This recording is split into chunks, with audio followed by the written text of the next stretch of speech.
Hello!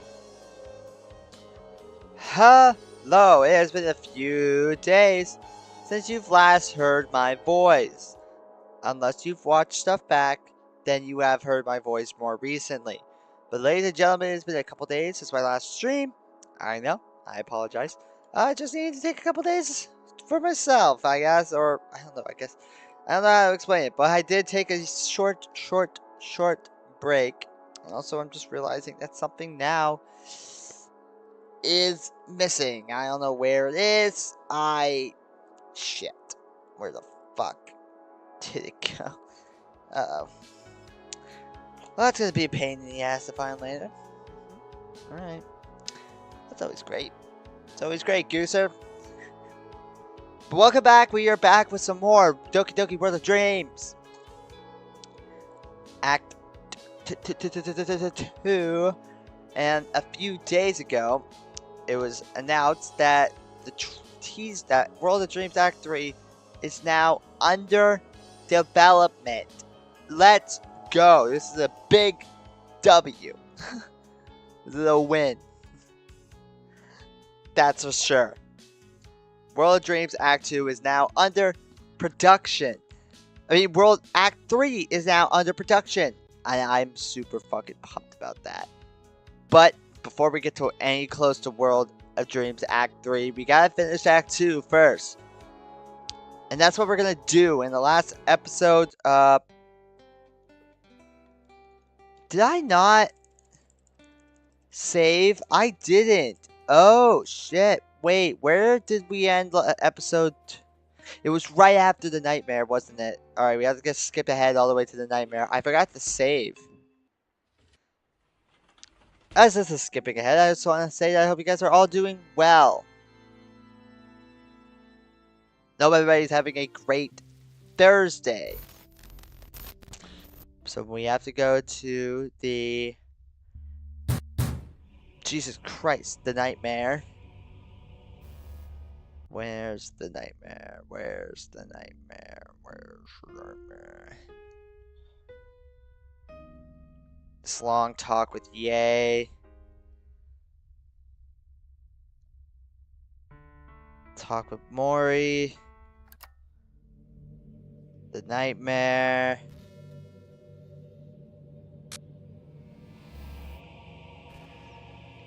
Deleting it down. Deleting Yuri.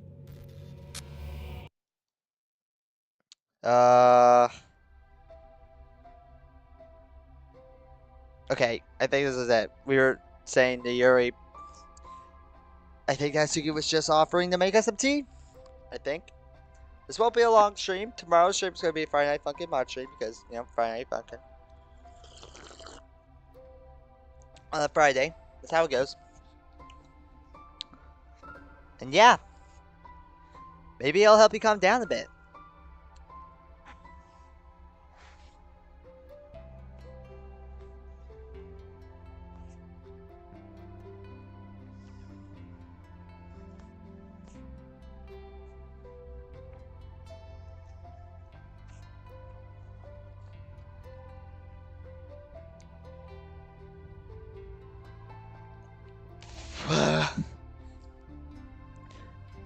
Also, when it comes to my community post asking whether or not I should walk to the Farlands, I can't believe so many people said yes. So maybe I'll have to look into that, actually. Alright, Natsuki with her own look of concern pushes past Ye and heads out of the room. I shiver in Malika's arms, so cold. Malika grabs one of the blankets from the bed and wraps it around me, remaining close to me. Sayori sits opposite me with Miji beside her. Ye leans against the desk opposite the bed, her own brow furrowed, yep. Take your time, love, just relax. I'm shivering less now the blanket and Malika's present beside me warming me up. Will help banish those mean nightmares. Sayori's more simplistic language choice causes a small smile to appear on my face. Malika leans forward and kisses my cheek comfortably, yep. She's right, we're here, okay? God damn it, I love this woman. It'll probably be like an hour, just over an hour long stream. I just wanted to get something out. I wanted to record some more World of Dreams. My shivering continues to slow until it's completely stopped. Monica slowly enters the blanket with me now, wrapping it around both of us. That's a big blanket. She puts her hand on my thigh and squeezes it gently but firmly. She also leans her head against my shoulder. Aww. Suddenly reaches over and rubs my back again. We remain like this until Natsuki returns with Biji's tea kettle and enough cups for everyone. That'd be Natsuki. Also, hello Natsuki. She pours the first cup and hands it to me. I'm no expert with tea. I just boil some water and put a tea bag in it. Well, that's all you need. And some milk and some sugar. It's okay. Suki hands me the cup and I hold it in my hands. I'm still trembling a little, judging by the ripples in my teacup. Blowing slowly, I take a sip and allow the hot liquid to flow down my throat. Jesus, she just made it. That's boiling. While not as good as Yuri's, the kind gesture from Natsuki more than makes up for it. Natsuki pours some for everyone else, each sipping at their own pace. It takes me a few more minutes, but I eventually finish the tea. God damn, that's boiling, man! Can you tell us what happened? You were screaming incoherently while I was trying to wake you. Think back to the dream. It was and an involuntary shudder runs down my body. Monica's grip on me tightens. It's okay. We're here. Whatever was hurting you can't get you here. I'm not so sure. Ryan, please tell us. No pressure though, right, Sayori? Well, yes, but aren't we as friends? We're here to help. Spit it out, man. We won't laugh or anything if that's what you're afraid of. No, it's not that. Just give me a bit. Taking a few more moments to make sense of the disjointed images from my dream, I began relaying what I had experienced. As I go through the dream, the room gets more and more silent as others listen intently. As I finish, there's not a sound or movement among the others for a while. I wait for someone to say anything. Something. Terror grips me again. Did the world around me freeze? I frantically wave my hand in front of Monica's face. She blinks. Thank God. Surprisingly, it's Ye who breaks the silence. Fuck. No kidding. Oh, Ryan. Monica holds me close in a tight embrace. It's only a nightmare. Repeat that to yourself. That's what I do whenever I have a nightmare. Miji puts an arm around his girlfriend. I begin mouthing the words to myself. To my relief, the mantra does help. I'm feeling better. I look at the clock on the end table next to the bed. God, it's only 2 past midnight? Everyone, I'm sorry. I didn't mean to wake you. Don't worry about it. I'm used to not getting that much sleep. Besides, we want you to be okay. That takes precedent. Aw, everyone in here. And everyone's here. It helps a lot. Even Ye's presence is soothing right now. Thank you, everyone. This means a lot to me. Anytime, love. Anytime. We're all in this together, man. We're all in this together. Thanks. Listen, I'm feeling better now. Why don't we try to go back to sleep, yeah? We have school in a few hours. School? Ryan, after what you have just experienced? Are you sure you still want to go? I have to. I have to make sure things don't go south. Today, of all days. Besides, it's just a silly nightmare. What's going on, bruh? What's going on? Welcome to the stream. Hope you're doing well. Right. Are you sure you're alright to sleep? We can stay, you know. Also, bro, do you have any recommendations for mods? I plan to do an FNF mod stream tomorrow, but I need some recommendations. Just not anything SNS related. You heard him, Sayori. He's looking better now. I'll be alright, I promise. Even Ye looks at me worriedly one last time as the others slowly file out. I feel like shit for making everyone worry, especially since I'm the one that's supposed to be helping them. I feel so pathetic. Sayori's the last one to leave, but before she does, she turns to me. Give us a holler if you need anything. I mean it. I will. Thank you. Then good night.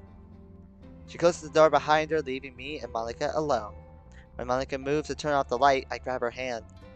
Not yet. Sorry. Why? Something wrong? I look away. You'd laugh. No, I promise I won't. I sigh. After a nightmare, I can't sleep in the dark. Not unless I cover my head.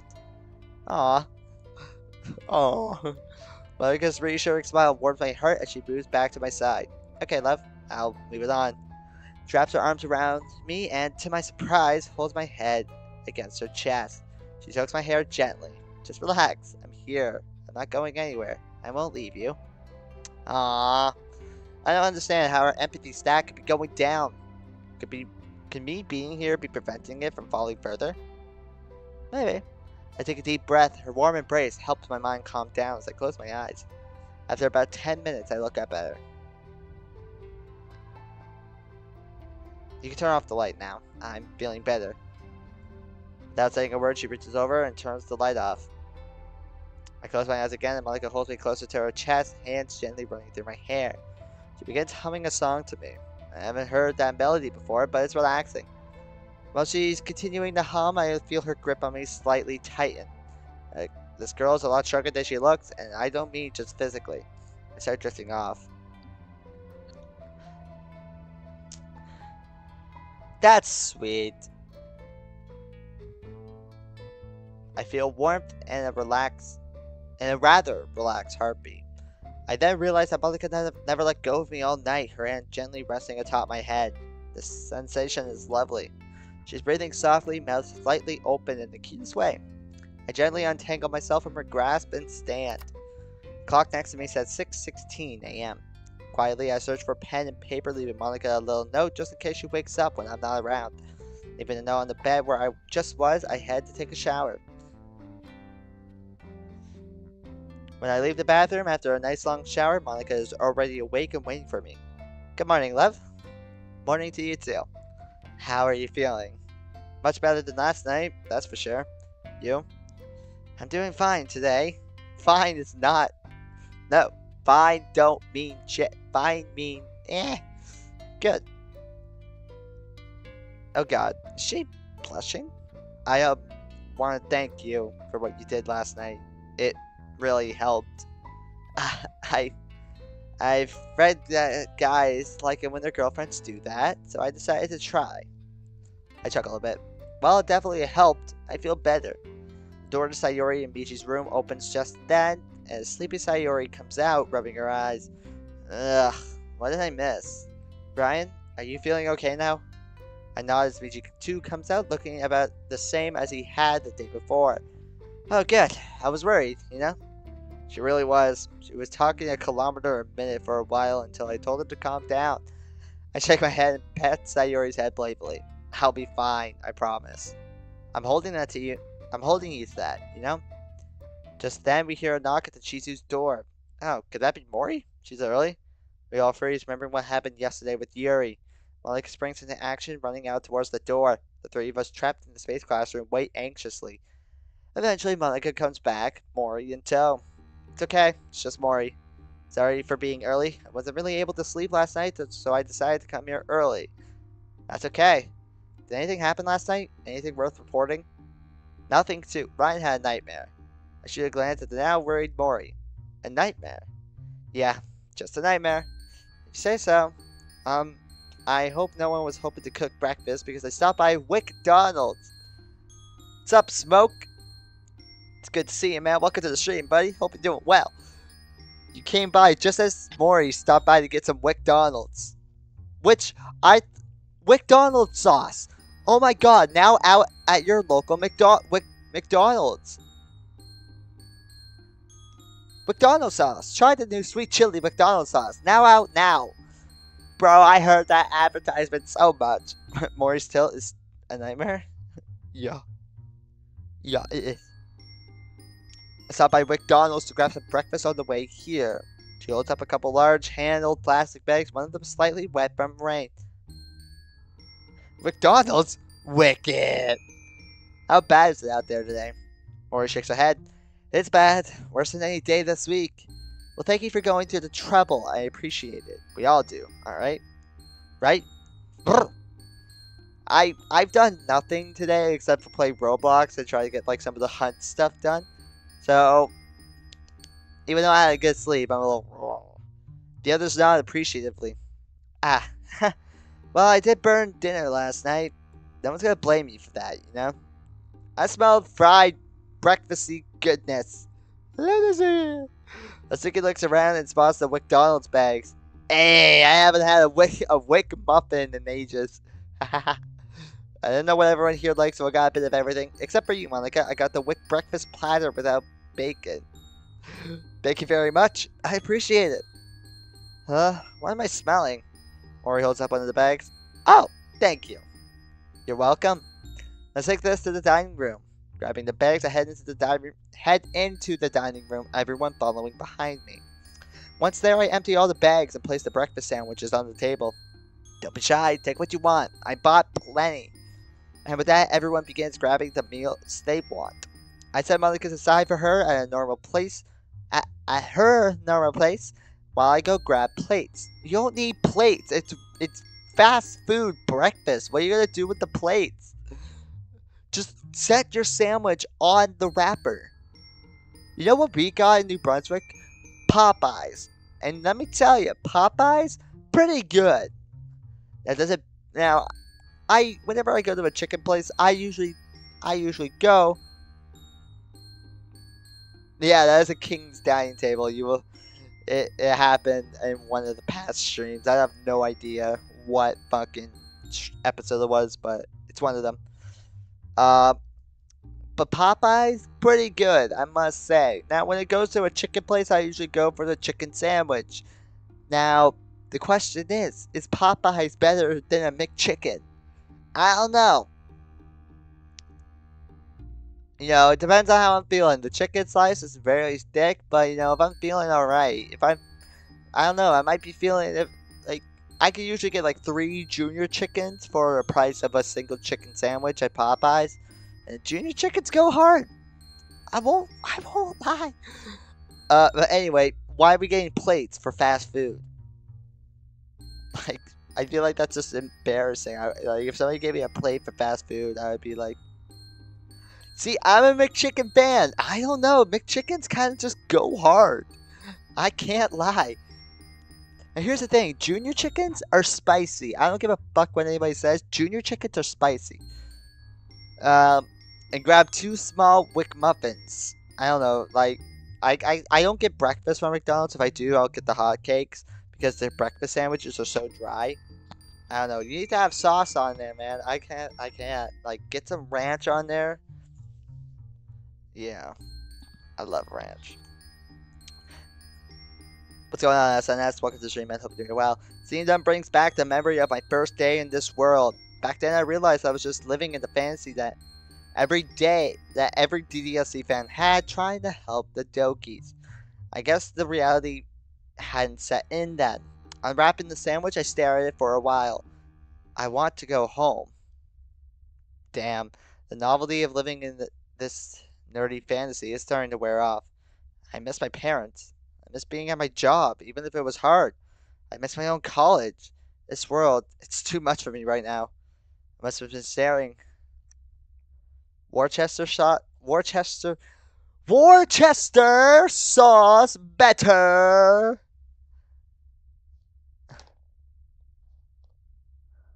Yes, helping the Dokis. That's a fantasy everyone had. Yeah. Must have been staring for too long at my sandwich because I feel someone shake me out of my ravine. Ryan, you okay? Ryan, you okay? You've been staring at your food for a few minutes. I look at her and she stares at my expression. Putting my food down, I grab a napkin and wipe my face as best as I can. Yeah, I just got lost in thought. Sayori's life, man, you and smoke. Putting the napkin down, I force myself to eat just so I can keep up my mental strength. Here's the thing. I've I've been saying like Yuri's my least favorite because she is so goddamn boring. I'm sorry. Yuri's just so boring. Sayori's my third, and because for me she's just there. She's right there. I don't hate her and I don't love her. She's just there.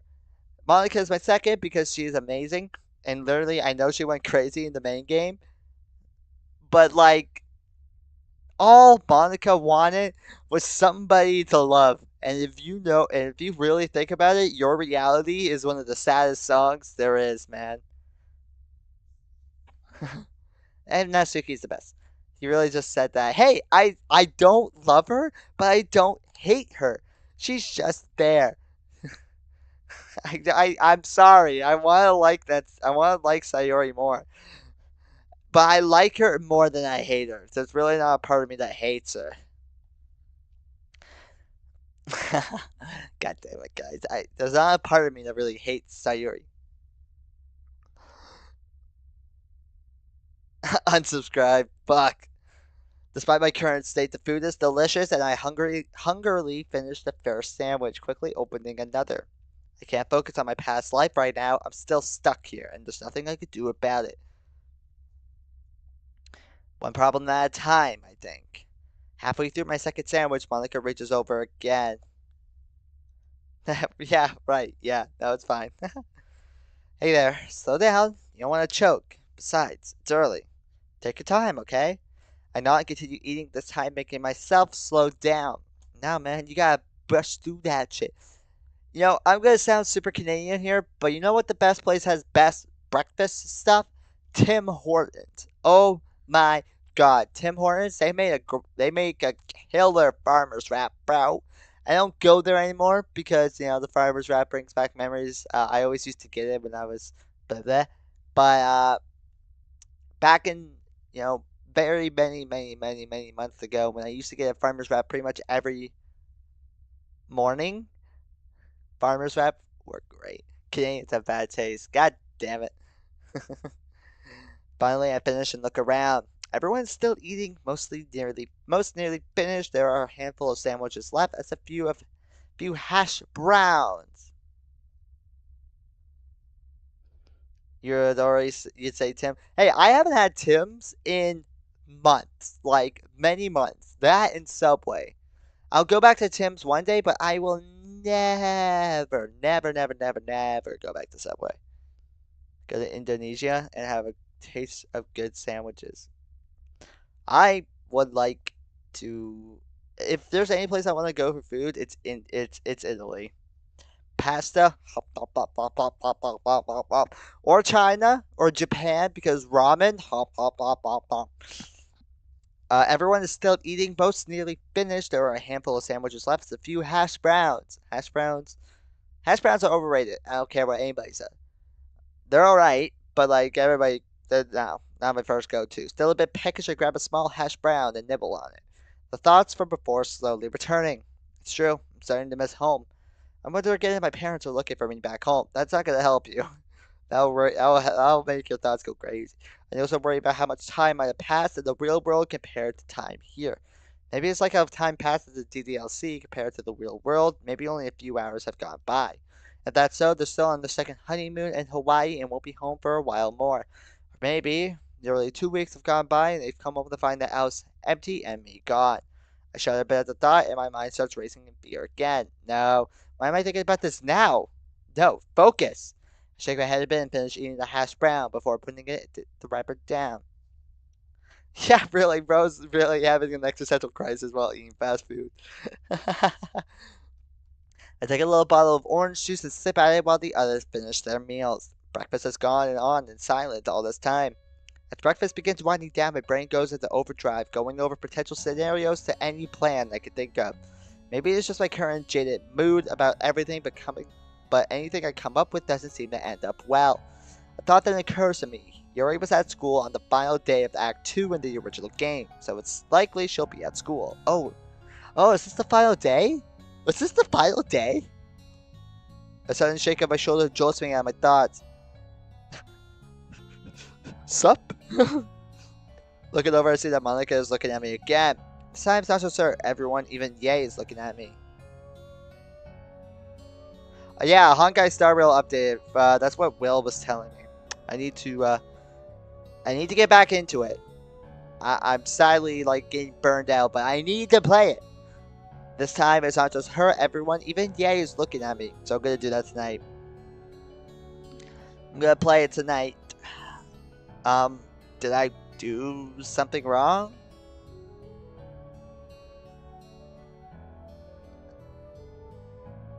No, the cup sizes are not aligned.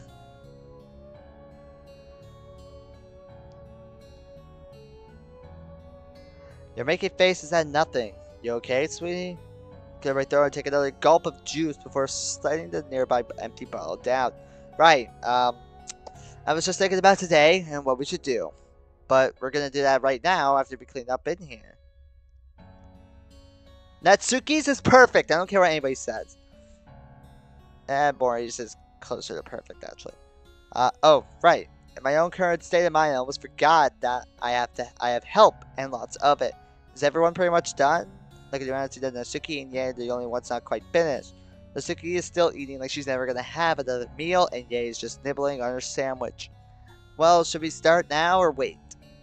Natsuki mumbles something but gives a thumbs up in response. Yae, on the other hand, simply nods. Don't wait up on me, for me. And with that, I clear my throat and look at the gathered group. Okay, so, what should we try today? Today, according to the game, is the last day before the second part of DDLC ends. So, okay. I was just thinking of a few scenarios earlier, and I'm not even sure where to go from here. I'm not even sure if Yuri's going to show up for school or not. I didn't. That's true. Natsuki puts down her sandwich and wipes her mouth, swallowing before continuing. When my mom died, I cried a lot, and Dad told me I didn't have to go to school for the next few days. I don't know if Yuri would do the same thing, but with how she's been acting, it wouldn't surprise me. Well, maybe, but remember that Yuri shows up on the final day in the game like Ryan explained. If she does, we need to talk to her and maybe even bring her in here. Yeah, not sure that's a good idea. She's losing it, Sayuri. All the more reason to bring her in here and show her what her past life was like. Remember what happened to me when you guys tried that? I nearly snapped my neck, you know? So what will Yuri do? She's a knife collector, damn it! Natsuki takes a few deep breaths to calm herself down. I didn't mean to yell. This whole thing terrifies me, I'm not gonna lie. You're not alone there, Natsuki. We're all terrified. I'll admit I'm scared too, and I'm not even in this game. Same here. Alright, you both make some good points. Who's the second person? Ew, just puked in my mouth. Yep, you guys need to know that.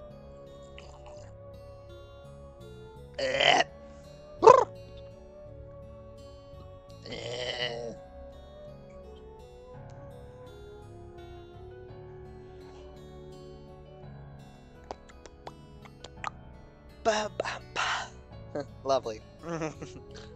Yes, you guys need to know that. That's all I said.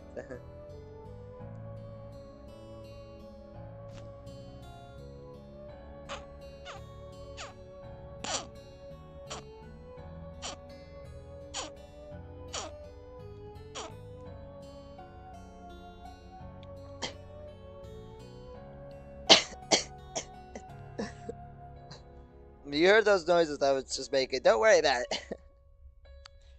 Trying to suppress a cough.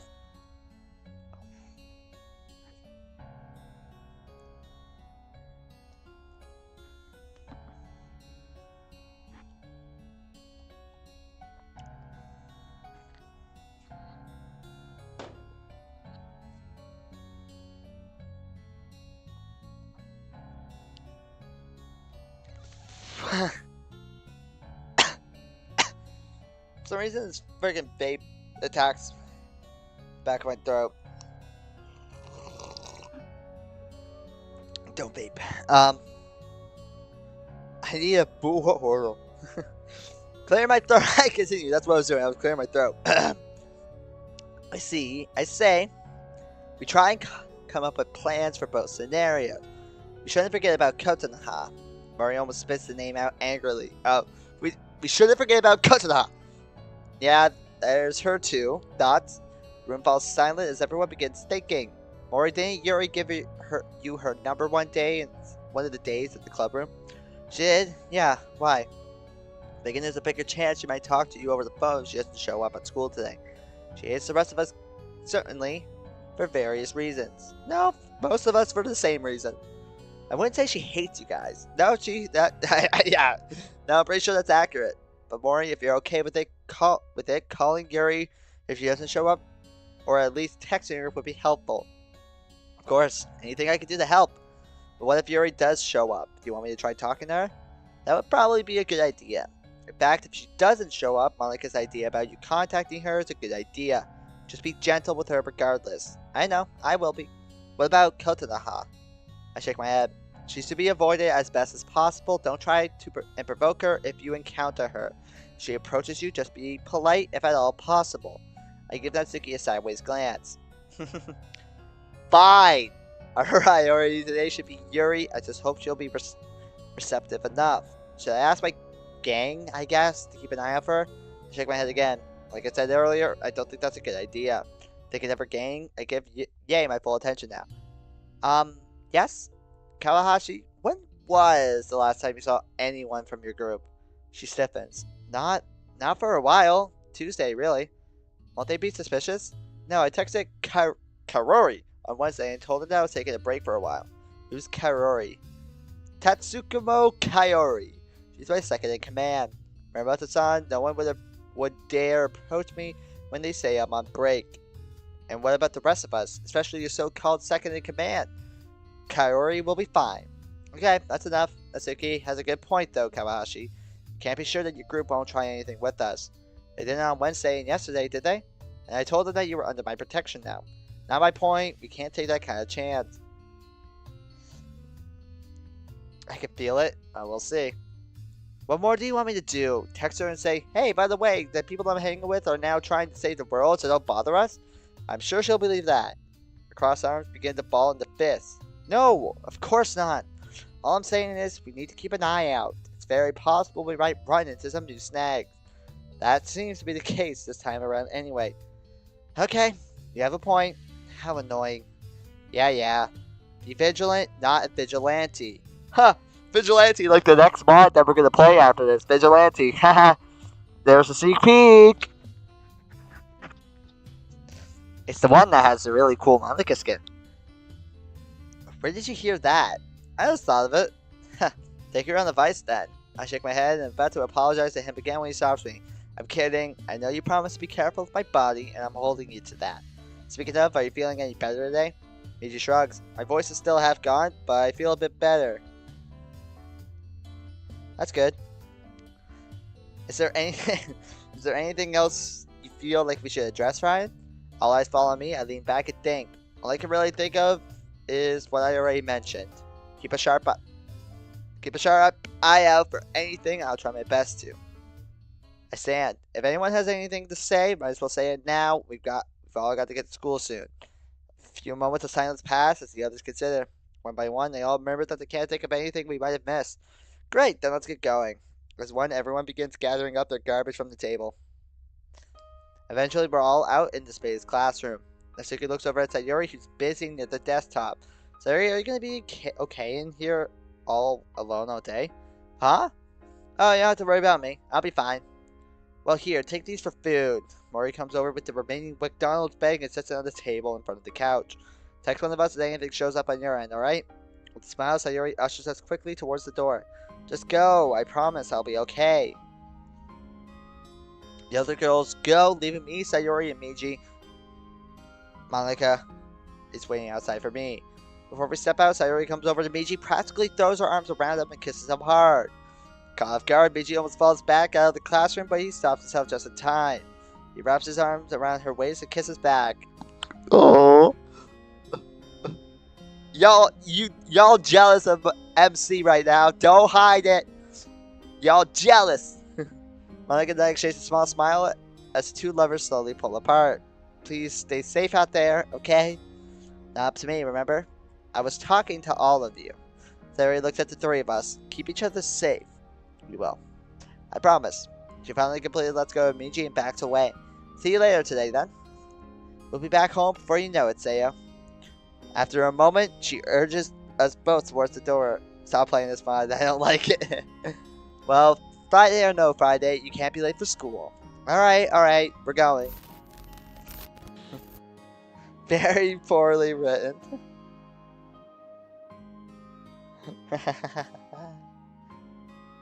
After the merging is complete, I note with some self-relief that Meiji does feel a bit better. It starts still hurts, but it feels manageable if I keep my mouth closed for most of the day. I pull out a mask from his pocket and put it over my face. See you soon, Sayori. Take care. Sayori waits to us as we head down the hall. Monica and I last 2 out into the dark, rainy morning. The rain is currently coming out, and the wind feels like it's picking up now. Sorry. I hope we're not getting a typhoon. I know Miji's voice sounding a bit hoarse. Still, and make a note to ask the nurse if she has any lozenges? I was about to say lingeries to help soothe sore throats before class. The other three are waiting by the gate for us. Opening our umbrellas, Monica and I head over to where they are. Silence, the five of us make our way to school, hardly seeing anyone else around. Chicky notices the lack of student traffic. Did they cancel school without us knowing about it? Mori puts out her phone and looks out through it quickly. I don't see anything so far. Oh, I just remembered. Okay.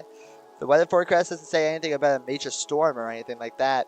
We are a bit earlier than we were yesterday, remember? Plus, not many people would walk in this kind of weather. Yeesh, you can say that again. It's like we're in a friggin' monsoon here. What the fuck is a monsoon? Why is that, by the way? It only rained on Friday last time. Why is it so rainy this time around?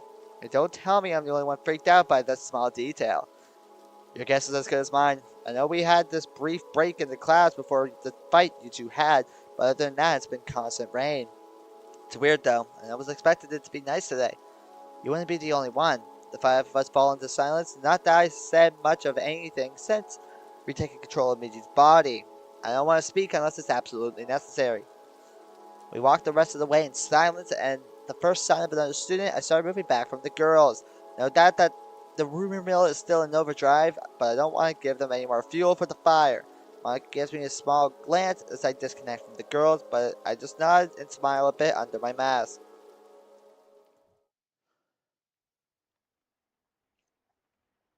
The moment I'm inside the school building after I change into the school loafers, I make my way to the nurse's office.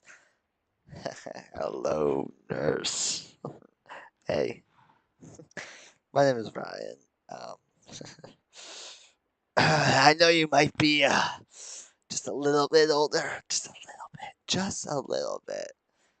But I'm 21, and that's still pretty legal. And I know you're probably much older, and you know, I know you're probably in different stages of life, and I know we can't be a thing, but one-time things are pretty common. You can just, you just have to close the door and lock it, cover something up, and you see the curtains over by the schools, those little beds, pull those across. And anyway, the nurse was sitting at her desk when I opened the door, puts hand on shoulder.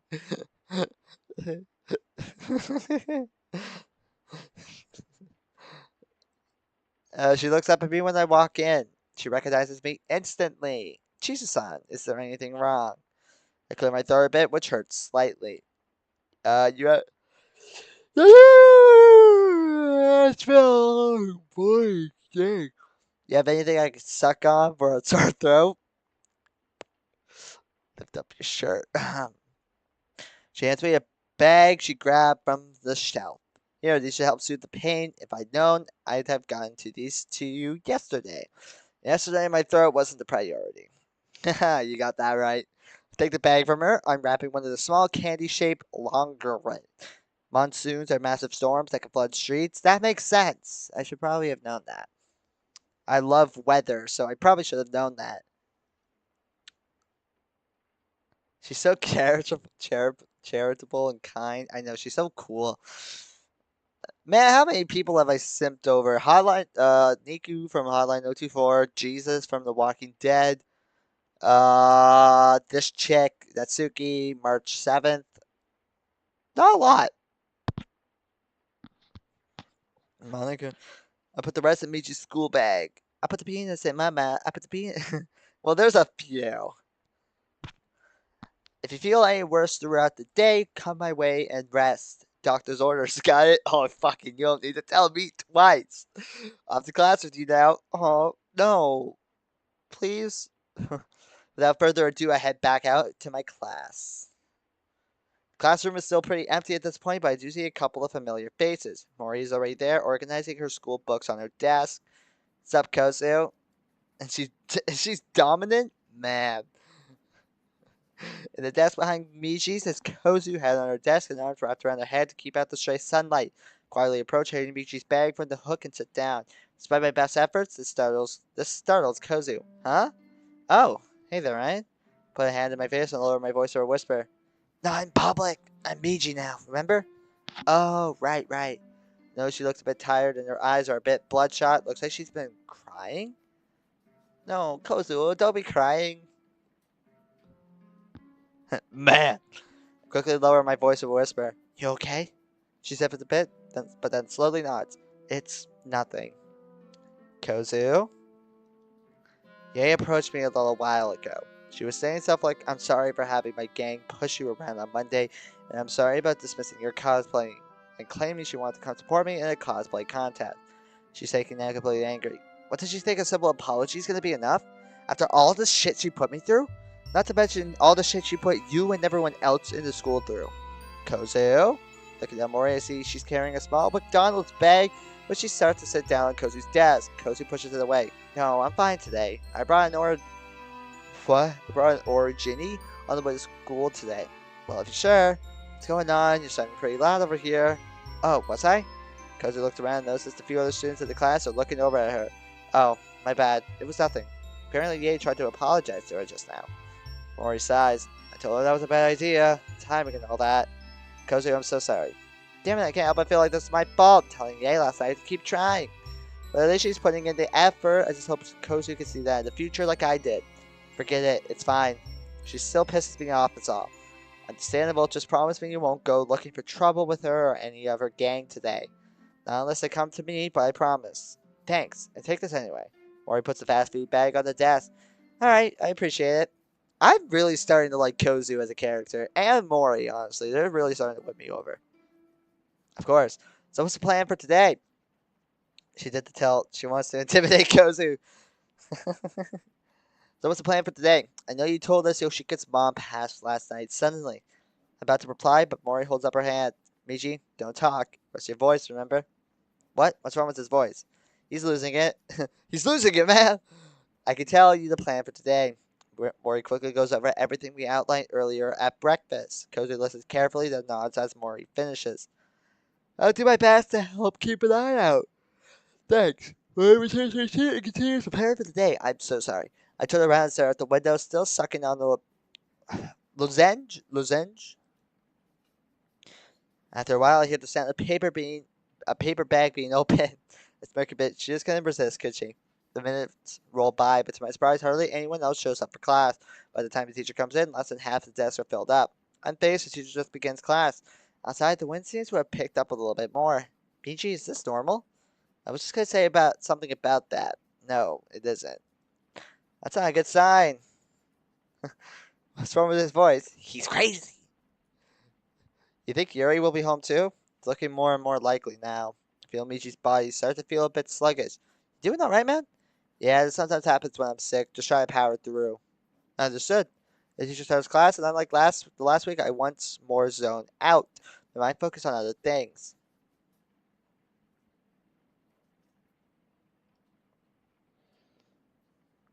He's crazy. Before I know it, lunchtime rolls around. I'm sorry about my thoughts. It just seems like we started class only a few minutes ago. I must have been a deeper thought than I realized. Standing, I stretch and rub my eyes. The passing of time might have seemed like a few minutes, but Michi's body tells me otherwise. I'm a bit sore from sitting for so long. I hardly remember anything from classes. Well, lunchtime, I suppose. Um, lunchtime? But class just started, right? I freeze. Am I not the only one? Or is it just due to being in the same body that Michi has experienced the same thing I just did? Not according to the clock on the wall. Look. I look over at the clock, which reads as lunchtime. Wow. That's so weird. I could have sworn we just started class like a few minutes ago. Yeah, that happens to the best of us. Turning, I see Kozu looking around the room with a concerned expression. Looking over at Mori, I see her glimpsing around with a similar look. I turn back to Kozu. What's up? Huh? She looks over, focusing on me. Oh, don't mind me. It's probably nothing. Come on, tell me. Nothing too major. I mean, we all have those days where we zone out and the hours seem like minutes, you know? Her too. Shit! Shit! Shit! No! Ugh.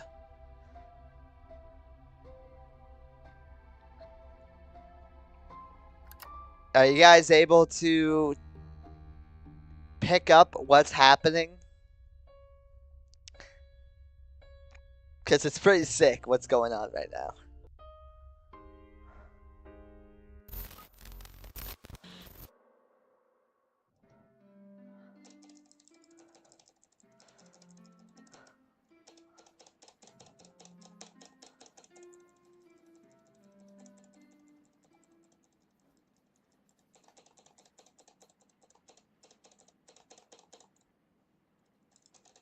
Are you guys picking up on what's going on right now?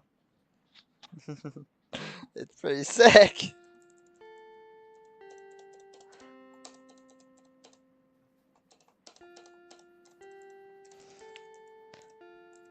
I nod slowly. I know, I had the same feeling a few moments ago. Hey, you guys? Mori comes over, still confused. Is it really lunchtime already? It feels like class just started. Kozu and I exchange a glance. Oh yeah, I read all that. I mean, what's going on right now? Something this new developing late in the week isn't good. What's wrong? Did I say something weird? Time skips! Oh my god, just the way like that's just introduced out of nowhere. That's so well done, and I can't even lie. That's so well done.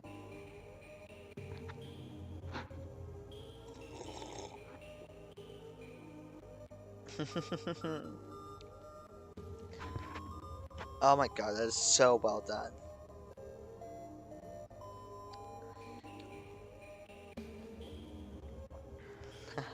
We just experienced a time skip. Oh, it's so well done. And I gotta give so much prop to Morby Dev and the writers. That is so well done.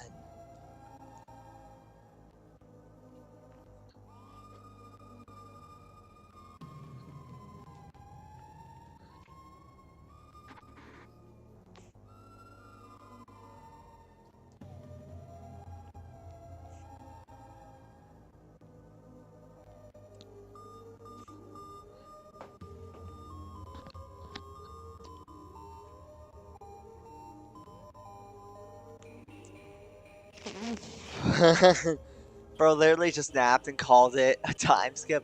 Well, I mean, if you think about it, sleep kind of is just a time skip. If you think about it. Time skips. Huh? Time skips? I quickly pull out Michi's phone and begin sending out a mass text to the other girls. Meet up at the old schoolhouse. Meet up at the old schoolhouse in 10 minutes. Sending out, I close Michi's phone and look at the other two girls. I got Michi's wallet and repeat to them what I just told everyone else. Find a way to be as discreet as possible. Alright. Got it. Mori looks still a bit confused, but Kozu seems to have picked up the hidden message. Grabbing Michi's wallet, I rush out. The main vending machines area is practically deserted when I arrive, so I begin buying a few snacks. No time to get lunch. This can't be good, Michi. What's the last thing you remember before a few minutes ago? Sensei walked into the room, then started class. After that, I guess I dozed off. Maybe, but if Mori and Kozu also experienced it, maybe not. You know how in visual novels sometimes unimportant moments like classroom times are skipped over to progress the plot faster? Yeah. Well, I haven't noticed it until today, but I feel like that's happened to me a couple times this week. It, I just happened to catch on today. You think we're experiencing game time skips? It's possible. I mean, we've seen some pretty weird shit this week. Asuki glitching out, Yate's body doing what it did when she first came over. I mean, yeah, but couldn't it just be that we're all tired? We had a rough day yesterday and we woke up pretty early. I spaced out a lot. It could be if it were just you, me, and Kozu.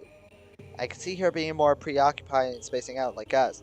But Mori, she's pretty studious, and I've caught her a few times this week just focusing on her schoolwork, even after she learned the truth. Oh yeah, she's always been like that for as long as I've known her, in both worlds it seems. Yeah, now it could just be that I'm being paranoid and overreacting, but I want to be absolutely sure. When did the characters not have a rough day? That's true. These guys have been through the ringer. After the week we've had, we can't be too careful. I hope it's nothing. If it is, I'll apologize to everyone for worrying them. I'm sure they'll understand. I hope so. Just then someone else enters the room. Fuck! Hi, Kotadaha. Kotadaha sees and walks over to the vending machine beside me. Great! Why is she here of all people? Hello there, Chizu-san. I trust you are doing well today. Don't antagonize the rhyme. Be civil. I'm alright, thanks. Good, I'm glad to hear it. She looks over at the choices in front of her, appearing to mull them over in her mind. I continue purchasing goods, but trying to make it more discreet now. I was going to grab enough for everyone, but I couldn't get enough before she showed up. We're just going to have to ration what I bought. I am in the middle of purchasing the last item, a small container of cookies when Kotodaha turns to me. Welcome back, imposter. We have just experienced a time skip. And now, we just experienced a time skip that the characters realized. My aunt came to my home. I see. Fair enough. Boom. Have you had the chance to consider my offer, Chizu-san? Sorry, Lebet turned to her. Well, unfortunately, I haven't. School and all that. I see. I suppose that's understandable. She has a slight suspicious look in her eyes as she looks at me. I wanted her to ask anything more. I decided to add something more. I'll have an answer for you on Monday. I promise. This seems to satisfy her, and she grabs her purchase from the machine. Good. I hope you reply favorably. Unfortunately, my last tutor is, shall we say, indisposed. Oh, you son of a bitch. Oh my god, Yuri's mom was her tutor, and Yuri's mom died in the last fucking episode. And now she's just saying, shall we say, indisposed? You bitch. Oh, you bitch. I have to fight the urge to ball my hand to the fist and the fury at the audacity of this girl smasher. Go to the Hun Act 1 is a smash. Go to the Hun this act is a bit. Seriously, how could she change so much? She was so kind last time. I see. I only managed to blurt that out. Well, I'll see you later then. Farewell. Go to the heads out, leaving me more or less alone again. Looking at Michi's phone, I see that I only have a few more minutes before I told everyone to meet. I quickly purchase a couple more items, then rush out. Yep, MC's gonna pop a vein. Well, that's understandable. By the time I reach the empty hallways of the old school building, everyone else is waiting for me. One of the doors is open and I see Sayuri standing near the threshold. Nasuki is tapping her foot impatiently as I enter. What's the big deal, Ryan? I don't manage to get any lunch before you sent me that text, you know. Panting from running in the rain, I hold out my hands while I can catch my breath. Hang on! Ryan, is everything alright? Yeah, just give me a bit. I took a few deep breaths before reaching into Peachy's bag and pulling out the meager food items I managed to grab earlier.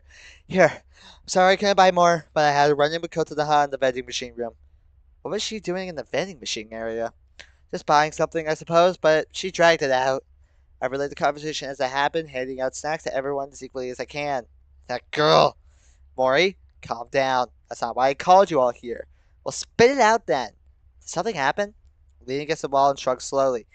If it was just me who experienced it, I wouldn't be worried, but Kozu and Mori experienced it too. What was it? What did you experience? A literal time skip. Oh, it's so sick! Everyone falls silent at that. Only Sayori does anything as she rushes back to the computer and, sitting at the desk, looks at something on the screen. Noticing this, I go to the door and peer in. Sayori, what is it? She turns back to me. There's nothing there. Nothing there? Monica quickly shakes herself out of her own daze and rushes into the space classroom. She looks over Sayori's shoulder. Sayori points to some place on the screen. See it? Oh, dear God. Everyone else is now looking inside the room. Go in. Huh? Go inside. I want to see this too. I step into the classroom, separating from Miji. Together, the two of us walk over to where Monica and Sayori are looking over the script. Sayori, now's not the time to play Fortnite. Everyone, if Fortnite came out with DDLC skins, I'd play Fortnite again. Everyone else has followed us in and are beginning to huddle around the computer. What's going on? Oh, Natsuki. Natsuki jumps a bit trying to oversee over everyone. I spot the line Sayori found and I feel myself go cold. Scene, BG class, rain with dissolve, Eve scene. Full. I'll smash the middle one. Hey! Natsuki is mine! Unless you're talking about Yay, and if that's the case, you don't want that. She's kind of an STD vending machine. What the hell does that mean? That's the first time I've ever seen that appear. Same here. A shiver ran down my spine as I slowly turned to face everyone. Guys, does anyone remember anything until the lunch bell rang a few minutes ago? Of course, Asuki's face goes snow white. What the hell? Everyone else is beginning to realize what we're talking about. I don't remember anything. I just thought I spaced out because I was preoccupied. I did too, but I don't think that's the case. Pointing to the screen, I frowned. This must be code for a time skip. Asuki finally gets a good look at the screen. I've seen that type of coding before. Wait, you have? Where? on VidTube. I was browsing there once and found myself watching some basic VN coding video. It looked a lot like this. I don't remember exactly what language the code was supposed to be in, though. Probably Python, if anything. That's what the creator of DDLC used to create the game. Why is it happening now, of all times? His question forces us into silence. Michiru hasn't said anything since separating, has his eyes glued to the screen. Could could the script be trying to hurry to some kind of conclusion? Yikes. I nod slowly. Maybe. But why not skip the entire day? That's what happens in the game. Zora, you mentioned that this is the first time seeing this type of coding, correct? Yes. Well, let's make sure of that. We open the search function and type CBG, since I assume that's the most universal code we might be able to find. Disappointed when only one answer pops up on the screen, the most recent instance of that particular set of variables. Okay, so no other time has it happened, but this has me concerned. Not only that, but the half-empty classes. Mine is over 75% gone. No one seems to be batting an eye. I felt embarrassed after class, like I had to do something in front of the class, but I can't remember it. Why doesn't anyone care? Hell, I even ran into some of my gang on the way here. No one seemed to notice that half the school's gone. I don't like this. I don't like this at all. I feel Monica's hand intertwined with mine, look down and see her trembling a little, but she has this stolid look on her face. Stolid? It could be an act, but it helps me regardless. You said it earlier. Everything's gonna be fine, remember?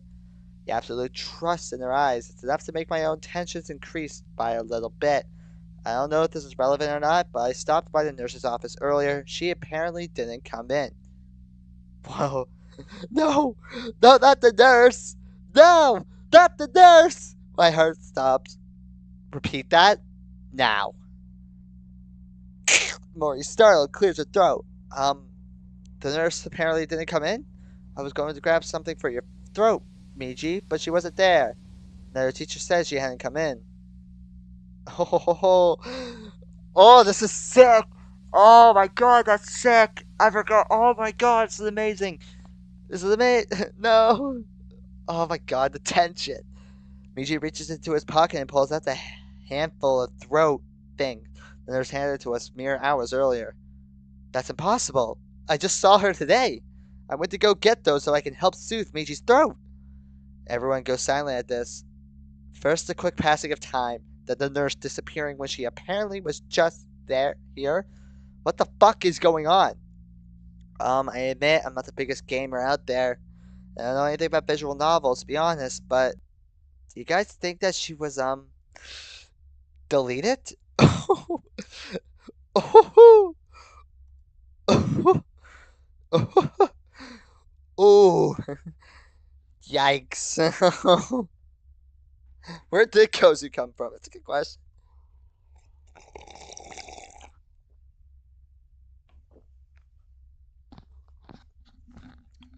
Yet another cold chill runs down my spine. Shit. Miji nods in agreement. Shit is fucking right. Sayori, did you experience a time skip? She shakes her head. No, nothing. I couldn't really open the door to the school to check either. Dude, that's so sick! I didn't hear anything from Michi's house though. Oh my god. Oh, it's so creepy. Like, can you imagine this from Sayori's perspective? Like, imagine like being able to hear like the ring, and then just having it go silent for like a little bit. Oh my god. I just saw that CBG stuff show up. Okay. What about the earth outside? She shrugged. Sorry, I didn't really check. But it was still turning like it is now when I caught glances. Yeah, that's understandable. What do we do now? I really don't want to be deleted. Well, first let's make sure that's what's really happening. It could be that the nurse did just go home and Mori asked the teacher who hadn't seen the nurse come in. I don't know. The nurse's office was locked and the lights were off. The teacher I asked seemed to be absolutely sure the nurse didn't come in at all. Okay, understood. I rush over and sit at the computer beginning to explore the files. Monica is quickly by my side leaning in next to me. Everyone else quickly crowds around the screen as well. I turn to Monica. Where would you look? Me? Why? Since in the original game, you were able to delete people. You had to have some kind of process to find it. Get up. I quickly vacate my seat.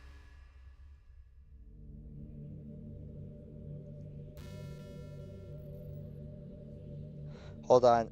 Did my sound go away? I'm just checking to make sure that my mute.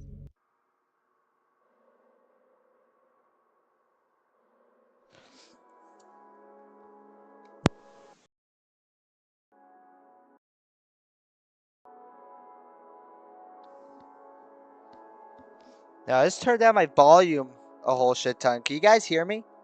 You guys hear me? Is my voice being picked up?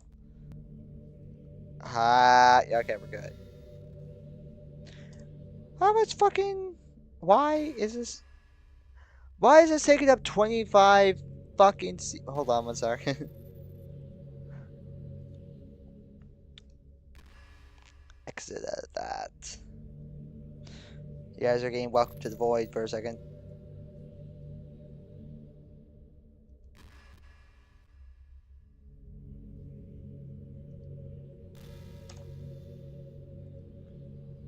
Oh, it's a little Monica. Eh. Much better. Much better. Okay. Sorry. Quickly sitting, she moves faster, her files, her frown deepening. She tries once more to open the World Pop XLT file. Just like...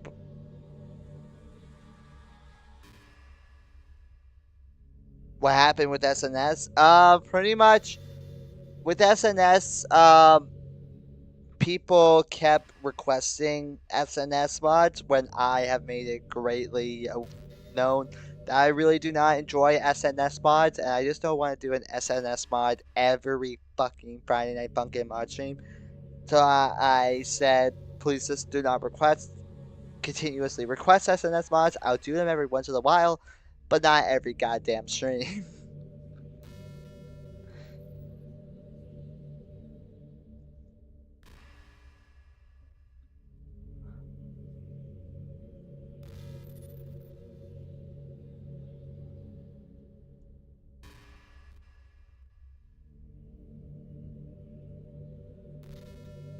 I know. That's why I said, should I do it? And why did so many of you motherfuckers say yes? That Mickey Mouse one? Really? The one that's... So many people said yes. One person said, no, don't do this to yourself. And I know if I do it, I know if I walk to the Farlands, I will be one of 10 fucking Minecraft players who have actually walked legitimately. 10! You know how many people have played Minecraft? Over 1 billion. Imagine being one of 10 just to walk there. That's sick. Just like before I picked the third option, fair enough. You are crazy. That's another form of masochism. I know. Just like before, request a password. I just need to figure out what version of Minecraft has the Farlands, and I just need to make sure that my computer can run walking to the Farlands. Damn, I forgot about that. Hang on. Try the one I used to open my file. Go for it. Reaching down, I quickly type the password in. To my relief, the file opens. The spreadsheet I see before me is massive. Page after page of names appear before me, and to be organized in many different orders. I see an option for organization by first name, by last name, by date of birth, and many others. What's the nurse's name? I ask as they indicate the search icon in the toolbar. Monica quickly gets what I'm talking about and searches for the nurse. Also, how's sleeping? It's been getting better. Last night I actually had a perfect night of sleep, except for waking up at 2 o'clock with a nightmare. Actually, I couldn't tell if it was a nightmare. I need to wake up. When I wake up in the middle of the night for a dream, I need to just jot down bullet points. Actually, I did that for last night's stream. Hold on. I'm going to read it out to you. Alright. I was still half asleep. Alternate version of school. Alternate version of people having to go down to the basement. Going down there with somebody who was really good looking. I think I had a moment with her. Went back up. Helped save a few people. Suddenly, I'm in a skyscraper. And then that's when I stopped. That was my dream yesterday. I slept at 2 a.m. and woke up at 4 p.m. Jesus, dude. I fell asleep at like 10:30 p.m. and I woke up at 8 a.m. It was great. Yeah, 4 p.m. is crazy. And searching for the nurse, a few names pop up. Okay, not quite what I was expecting. How can we narrow the search? Hang on, let's look at the names one by one. Why? There's a category about employment, see? Sure enough, as Monica scrolls to the right, it reveals more variables with occupation being one. Alright, let's see. She goes through the around 2 dozen results. None of the listed names show anything about being in any sort of teaching or medical profession. Oh, she was deleted? No! Where'd she go? Michi, still silent, puts an arm around his shaking girlfriend. 11. I went jogging at 11 p.m. and 12 p.m. I went to my uncle's hotel. Fair enough. He shrugged slowly. Michi's right. I can't even begin to fathom where they've gone. Monica, clear the search for me. I want to check something else. Monica does so, then relinquishes the chair to me once more. Man, I'm fucking jealous. That's what I said earlier. That's what I said earlier when you weren't here. They kissed earlier, and I was just like, y'all guys are jealous. I sat and grabbed the mouse and hurriedly scrolled to the document's many pages. Finally, I reached the end. I paused and looked at the end number. 3,163,058,120. Just 3 billion names? Fuck me. Everyone stares at this number in disbelief. Feeling another panic attack coming on, I take a deep breath and stand moving away from the computer screen. Over half the world's population gone? What is going on here? And why now of all times? Monica quickly puts her arms around me. That's enough to cause the budding attack to ebb away. Reacting fast, I wrap my arms around her tightly. Deep breaths, love. Deep breaths. Taking her advice, I do so, which helps. After a while, I calm down enough to speak. What the hell is going on? Can Michi be right? Could it be that someone or something is hurrying time around to reach the climax of Act 2? The one you told me about where Yuri, you know. God, I hope not. Monica turns to Mori. You have a good point. Maybe that's what's happening. It could explain the skipping time. If that's the case, we're all in trouble. We need to try and remain vigilant. You're right. We should all try to focus as much as we can while class starts. I know that really isn't something we've been doing this week, but maybe we won't skip ahead that way. I don't want to go down without some kind of fight. I agree. How does that sound to everyone here? I was that you're a deep Meiji. It doesn't make any sense. It should have been me. I get various replies of assent. Assent? Asset. Yep. Assist. Assist. Assist. Assist. Assist. Alright, let's try that then. Is there anything else? Yeah, I've got something. Has anyone seen Yuri today at all? I look around and everyone shakes their heads. I was afraid of that. I'll try and send her a text now. Mori pulls out her phone and begins texting. As she's doing that, I look at everyone else. Is there anything else I'm missing? Anything that you saw or heard that might be worth telling now? Everyone looks at each other. Slowly, each of them starts shaking their heads. I mentioned the weather, but it's just the weather. It could get worse or better, depending. Whatever the weather, whether we like it or not. We shouldn't leave any stone unturned, though. Ryan, remember in the game, there was never any rain anywhere at any time. It was always nice. I think it could be important. Maybe. No, where'd my fidget? God damn it, I was fidgeting with that. Where'd it go? Hold on, I went behind the couch. Where'd it go? I lost my fidgeting tool. No!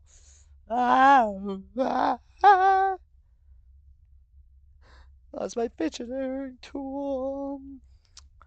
Huh, maybe. She might have a good point, but I'm not sure what it could mean. If Yuri were here, she'd say something about rain or mood or some stuff like that. I don't know. Not her.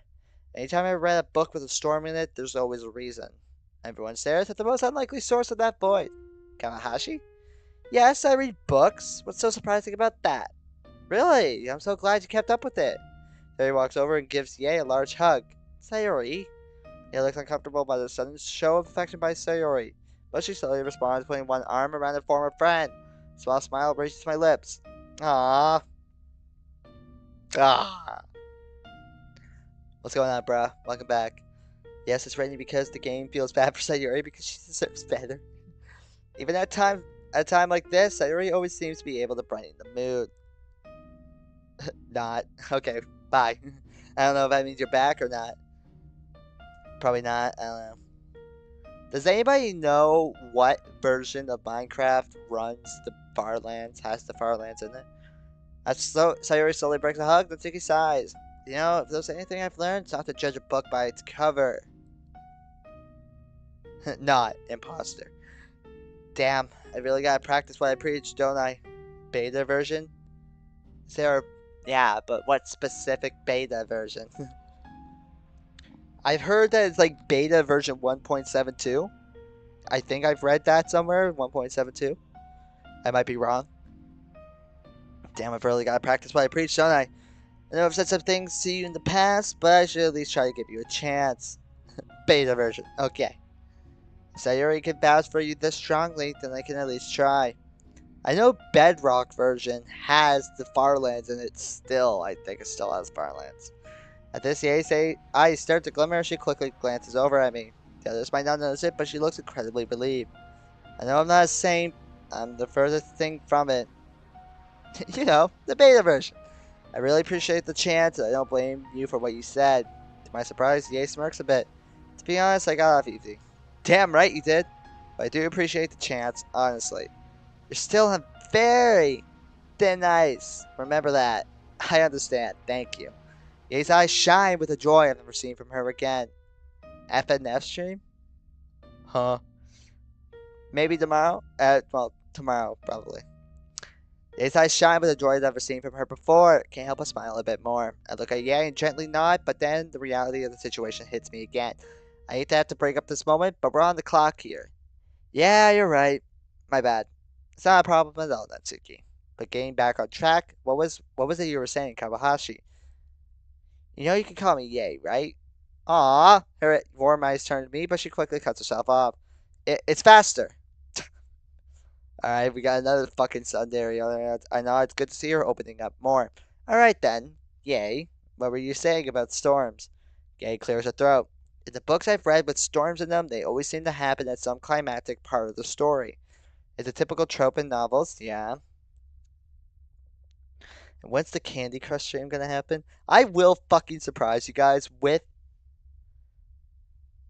I will surprise you guys with a goddamn Candy Crush stream. Ye needs a remodel. Uh, I think Ye is actually the only original character in World of Dreams. Every one of them, all the assets were borrowed, but Ye was made from scratch apparently. But I guess like the art style obviously doesn't match, but honestly, 20 times better than anything I could do. Not just in novels, but in movies, video games, and stories in general. So, for just a story? Oof. Oof. The Bad Piggies 2 stream is gonna go hit so hard, bro. I do plan to start Undertale very soon. I got paid today, so I can start Undertale maybe this weekend. That shuts everyone up. Storms and stories do mean something bad's about to happen. A shiver runs down my spine. Okay. I'm officially freaked out. You aren't the only one. You stand there in silence for a while thinking. Okay, meta story elements aside, is there anything else we should be looking out for? Everyone considers this for a minute or two. Slowly, everyone shakes their heads. Understood. So we try and focus on classwork this time around. Hopefully no one experiences a time skip. Try not to focus on much else, like the weather or something like that, unless it's an emergency. Everyone nods in understanding. Unless there's anything else, we should start getting back to class. It's probably getting close to that time anyway, right? Cozy pulls out her phone. We've got 15 more minutes. Alright, well, let's eat then. I'm sorry I didn't bring lunch, but don't apologize. I can manage. Can I smash the MC? No homo. The MC do look good. Her stomach grumbles in response. However, she puts on a brave face. Don't worry about me. I smile sadly at the two.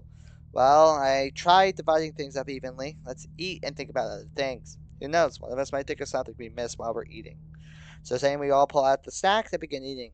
It's a tense That would be 2 and 1, depending on whether he's in the space classroom or outside of it. True.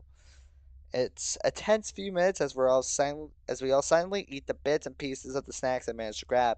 Well, no, here's the thing. If you think about it, no, please just bang him in the space classroom, because if not, you're technically banging me, because it's me who's playing. So please, no, uh, just bang him inside the space classroom. Don't bang him outside, please. Sayuri even offers some of her leftover breakfast that she surprisingly didn't eat earlier, but her offer is politely declined by nearly everyone. Of course, she insists when she gets it to Natsuki, who begrudgingly accepts. Before I know it, all the food is gone. Okay, everyone, I hope that helped. Is there anything we missed? Anything you might have thought of while we were eating? No, no one responds. I sigh. Well, it was worth the shot. You should get ready to go back. With that, the girls and Miji began cleaning up and slowly filing out. Bye, bye, bye, bye. I notice that Ye hesitates, looking back at me a few times as everyone else is leaving. Sayori notices this as well and walks over to her former friend. Ye-chan, is everything okay? Feel Monica slowly moving closer to me, almost protectively with a hint of jealousy. Oh, Monica. I love how Monica just appears and just like, don't fucking think of it. Yeah, it looks like she's about to say something, but she quickly shakes her head. No, it's nothing. See you later, Sayori. Well, alright, if you say so. Have a safe walk back. Yeah, he nods and leaves, leaving me, Monica, Sayori, and Miji alone. Sayori rushes over and hugs him tightly. Miji swiftly returns the hug. That goes for you too, sweetie. Young love. Well, that's all up to Ryan. Monica's about to start deleting again. Monica's on the edge, bro. One small step and it's just down. I smirk. No promises. Two of us chuckle a bit. Ryan, you promised. I smile at Sayori. I know, I was just teasing him. I'll be careful. I'll keep an eye out for him, don't worry. Thanks, Monica. Monica Miji and I walk towards the door and step through. When I recover from the merging process, Monica follows me out, then turns to Sayori. You good from here? I'll be fine. My eyes will be glued to the screen. Want me to keep the door open? Sayori considers for a bit. No, I should be fine. Besides, we need this extra entrance in case of emergencies, right? Yeah, fair point. Well, we'll see you later, then. Stay safe. You too. Same goes for you too, Ryan. Keep my Miji mutt safe. Yeah, especially since they've had rough they've had a rough day 3 weeks straight. 2 weeks straight. My jaw drops, and I can feel the same happening to Miji. I feel my face flush thanks to Miji's embarrassment. Monica looks like she's trying to hold back laughter. Miji mutt? What kind of nickname is that? I used to call him Miji that when we were kids. Yeah, she did. So embarrassing. Oh, I bet. She only gets to call me that. Got it? I almost sees him back, but then rethink it. He says a bit more serious now. Alright, fair enough. I don't know if we'd have the willpower to keep going without these little moments. I'll have to thank Sayori formally later. Well, we should get back to class. See you later. Sorry, where's that Monica? As Monica closes the Monica closes the classroom door. It glitches back into a normal appearance. Okay, ready to go back to class? We should go separately. I don't want to deal with any more rumors. Monica hesitates for a moment, then she nods. Alright, I'll have first. She hugs me briefly, then leaves the old building. I wait a few moments, then head out as well. I reach the classroom with 6 minutes left. I look around and am relieved to see that it doesn't look like anyone else has disappeared. It's still eerie, though, seeing the class half empty. Jump scare. I snap back to reality. Oh, there goes gravity. Oh, there goes Miji. He choked. He's so mad, but he won't give up. That is he. No, he won't have it. I snap back into focus and lightly smack my cheeks. If I start losing focus, try and bring me out of it, please. Same with me, dude. Making a harem in DDLC. You want to be the first. You want to be the first people to think that. Yo, the bars. Same with me, dude. I'll try. So saying I grab a pencil and paper and get ready for the next class. Ooh, my throat's getting a little sore.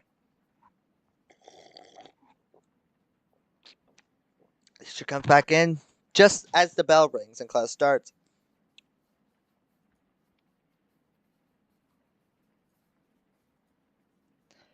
The day is over before I know it, but at least I remember most of it. There were times where I began to fade out, but Meiji soon saw me back into it. I managed to do the same with him. Started to concentrate though, especially when the teacher droned on and on about boring topics, but I slipped into studious mode as best as I could. Yo, Ryan, you shouldn't say that. Sus. What the fuck did I say? Can I say pause at the end? What? What did I say? That pause joke is overused. It was hard to. As I'm packing up, I turned it back to Kozu. She's packing up too and catches my eye. You remember anything? She slowly nods. I tried concentrating, but I did lose track of feet. Oh, my throat is sore. Yeah, got it. Yeah, my throat is so sore.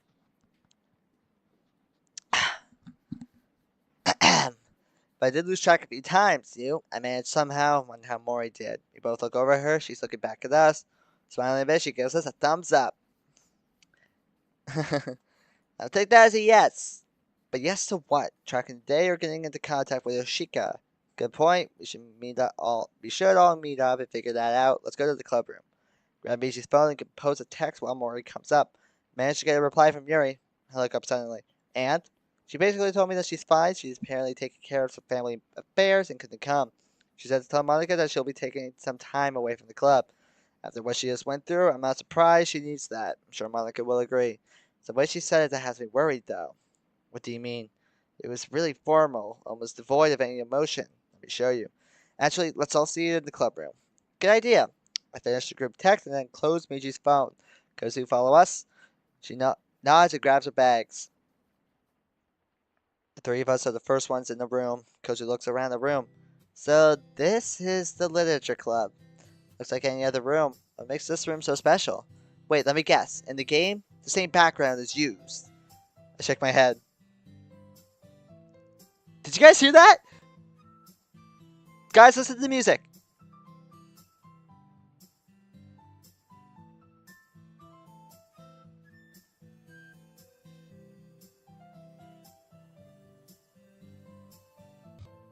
Oh. You guys hear that?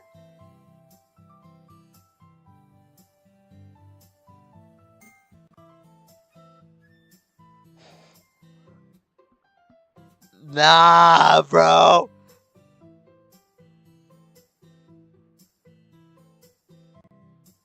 Nah, bro.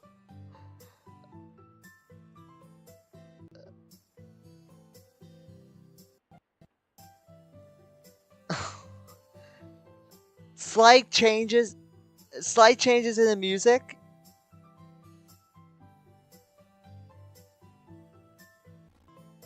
Oh god. Slight changes in music is the best way to make me feel so uneasy. Actually, no. Here. I head over to the teacher's desk and find the best approximation of the game's background angle. The view of the club room was from this angle, but any other classroom scenes were from the very back looking at the board. Oh, okay. The door slides open, revealing a panting Natsuki. Yay. Yay. Oh, fuck. Dude, oh my god. I can't describe to you guys how it's making me feel. It's making me feel so. Ooh. The door slides open, revealing a panting Natsuki Yae standing behind her. Yeesh. Even if my classroom was almost empty, I couldn't get away. Damn teacher wanted to talk about my presentation. Not concentrating enough my ass. She walks in and collapses into a desk chair, sighing heavily. Oh, fuck off. Oh, I hate that. Oh, it's so off-putting. Am I crazy for thinking that? Am I crazy for, getting super off-putting feelings coming from that? Harry slowly steps inside, looking around. So, is this the club room? Cozy frowns at this. Well, no shit. Yeah, he jumps a bit as Kozu's outburst.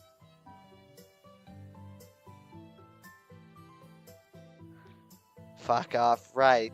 Where's Monica? Fuck off! Oh, I hate it! I think it just sounds nice. Fuck off. Where's Monica? Did you guys see her at all? No. Nah, she isn't in my class. She probably got called back by the teacher or something. The doors opens quickly and Monica steps inside looking exhausted. Damn it, I'm seriously the last one here again? Don't worry, we all just got here. Monica looks relieved. Oh, that's good. So what did you want to talk about, Ryan? Turn to Mori. First things first, I'm the realist. Mori says she got a text back from Yuri. Monica looks hopefully at Mori. Really? What did she say? Mori pulls out her phone. Here, I'll read it. Mori opens the phone and taps the button a few times. Here it is. Taking a few deep breaths, she begins. Greetings, Mori. I do apologize for not responding sooner, but I have been otherwise occupied. I will more than likely not be at school today, as I am going to be attending my mother's funeral. Everyone goes still at that realization. I gulp, the weight of those words finally hitting me. That sweet woman I met just a few days ago in that church is gone. Just gone. Does she say anything else? Yeah, here. Please inform the others in the club that I apologize for any trouble my absence might cause. Also, please inform Chizu-san that I have sent a special message to his phone. Cordially yours, Yuri. Oh, fuck. It's gonna be a quote from Shakespeare. No. Ryan, did she send you... Dude, as soon as that happened, I just got a message on my phone. Oh, it's from Yuri. What's going on? Oh, God. Yuri, Ryan, did she send you a message? I put Miji's phone on silent earlier. Here, let me look at it privately. Ryan? Damn, Monica. Monica has a brief look of jealousy on her face, which is promptly replaced by guilt and worry. Despite her mental state, I still think we should respect her privacy. Don't you? You have a point. Just really worried, you know. I think it's safe to assume we all are, Prez. Monica smiles a bit at Natsuki's words. Right. Yeah, I know. Take out Miji's phone. Lo and behold, there's an unread message from an unknown number. The same one of those damn pictures came from. Frowning, I opened it up, wondering how in the world Yuri got Michi's number in the first place. Dearest Michi, your poem has helped keep me afloat in the newest crisis. My love for you has only grown, despite outside interference from other lesser women. I apologize for not being there to give you my thanks in person, but I'll be able to do so very soon. Winky face. I intend to show you just how well we fit together and how perfect we are for each other. I'll show you all those other... I will show all those other temptresses that I can make you feel things they just can't. They won't be able to make you feel as good as I can. Not even that whore, Kawahashi. I will show you an endless time of pleasure. With everlasting love, Yuri. P.S. Have a preview of what you will receive in the future, dearest. Not wanting to, but knowing I have to. I scroll down. I feel my blood run cold at the image meant for Miji. It's a full-on new photograph of Yuri standing in front of a mirror. Her eyes are wide with a nearly psychotic look, her teeth showing an equally insane smile. She's not even being subtle, showing everything off.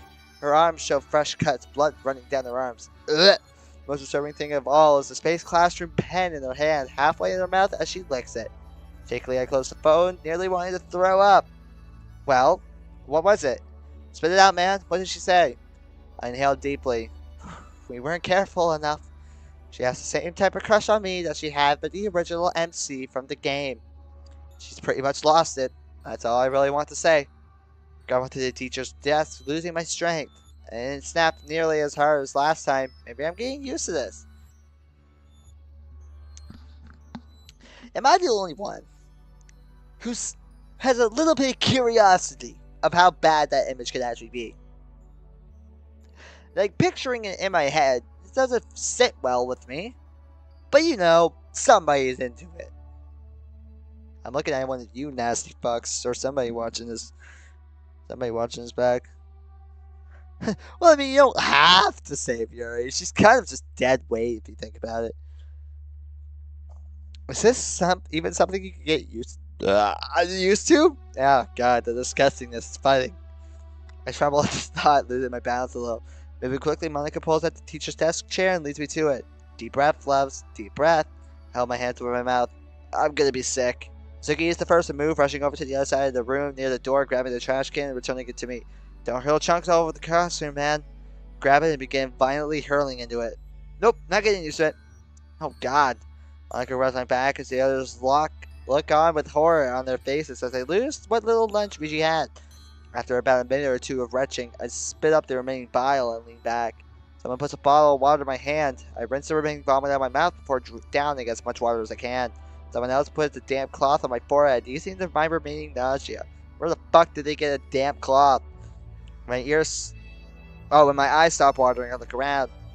All the girls, even Ye, are looking at me with concerned expressions. Does anyone have a mint I can have? They's the first to move, opening her purse and handing me a small white stick of gum. Spearmint flavored. Will that be okay? That's perfect. Thanks, EA. I mean, I'm sure it couldn't have been that bad. Maybe if you showed me, I would maybe have a understanding of just how bad it could really be. I take it and shove it in my mouth, chewing eagerly as the spearmint flavor begins washing over me. Was it that bad, whatever she sent you? I nod weakly. I don't think you want to see it. Trust me. Well, I'm kind of curious. How bad can it really be? I've seen some messed up stuff, man. I've seen a man's head get exploded. I've seen people get fucking straight up decapitated. And that never made me like that didn't make me like want to throw up. I haven't really seen anything that's made me like want to throw up. But I remember that night that I saw the people get decapitated. Like it was like ISIS propaganda videos. Like I don't know how the hell. It was like when I was like in middle school. And somebody just pulled up this ISIS video website. And it was people getting their heads cut off with a chainsaw. Straight up. And I remember going to his place later that night. And yeah, his mom was serving up some Chinese food with red sauce. And I just remember being like, Boko no Pico, from what I've heard, no. And his mom served Chinese food with red sauce, and I remember just being like, man, this is great. And would you guys believe it that guy kind of ended up going crazy? I don't know where he's at right now, but from what I know, he's not completely there in the head. But he might be. I don't know. He used to be like one of my best friends. This brings silence to everyone. Mori then steps forward and takes the garbage can. Okay, probably wasn't that bad. Right? It's crazy, man. Oh yeah, videos like that make me feel uneasy but never vomit. Like I've seen a lot. It doesn't make me feel uneasy. It just makes me like look at it like with my head like kind of looking away, but my eyes still focus on it with like a weird like a weird face. It's like, all right.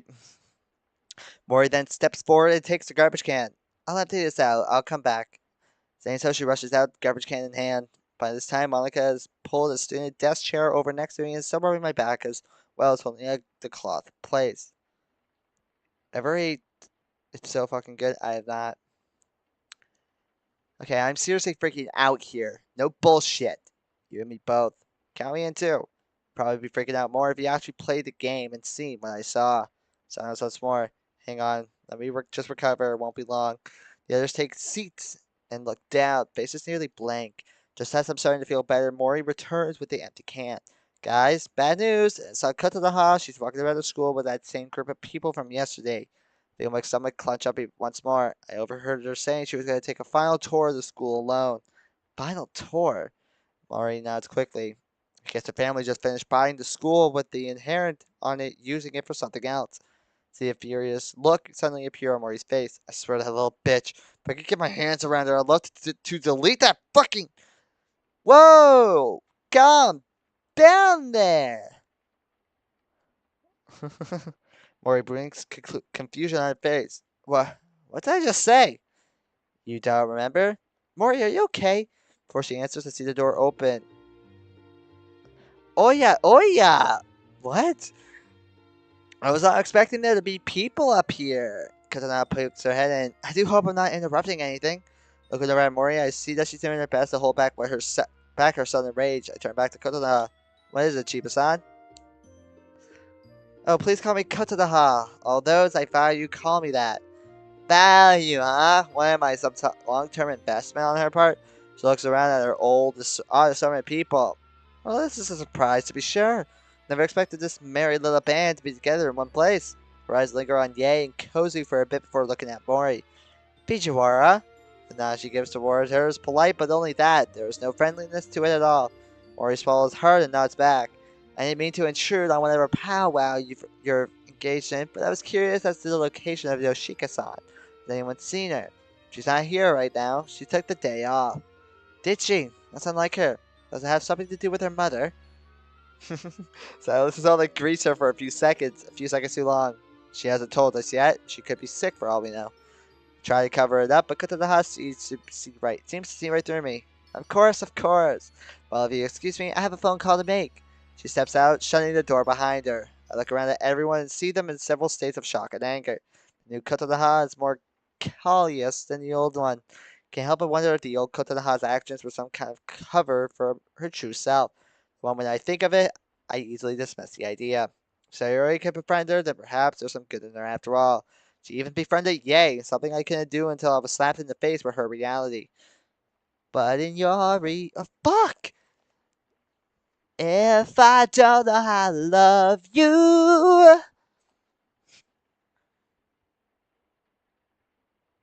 I'll leave you be.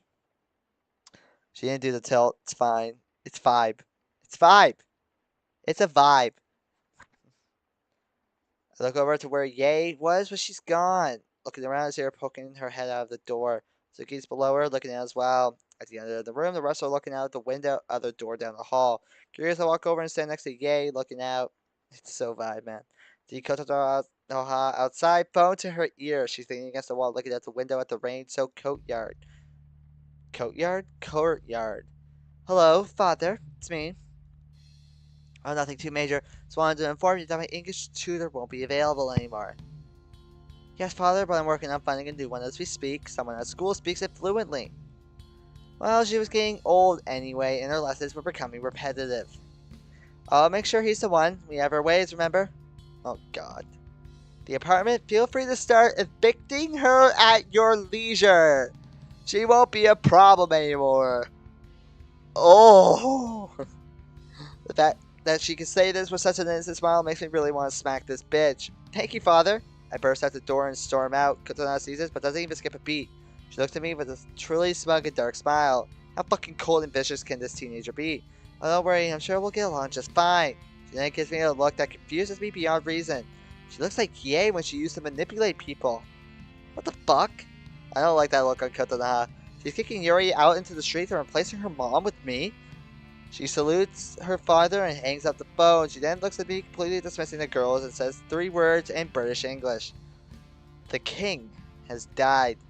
Then approaches me, her fucking smug smile splattered across her face. Her voice lowers to a alluring whisper. Long live the king. I can feel my anger threatening to boil over. Before I can punch this evil woman, someone behind me throws the door open so hard it pushes me and Kotonoha back. Chiba! Kotonoha, who has just finished putting her phone in her pocket, turns back to face the voice. Oh, what is it, Kawahashi? Do you have another message for me from your uncle? I feel my hands ball in a tight fist. This bitch knows exactly what Yei has suffered through. Can you imagine how pissed Yei must be if I'm this angry? Yei remarks immediately. She walks up to her. How the turns have tabled!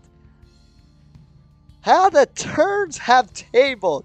In Act 1, it was Kotonoha slapping Yei, but now it's Yei slapping Kotonoha. Oh, it's sick.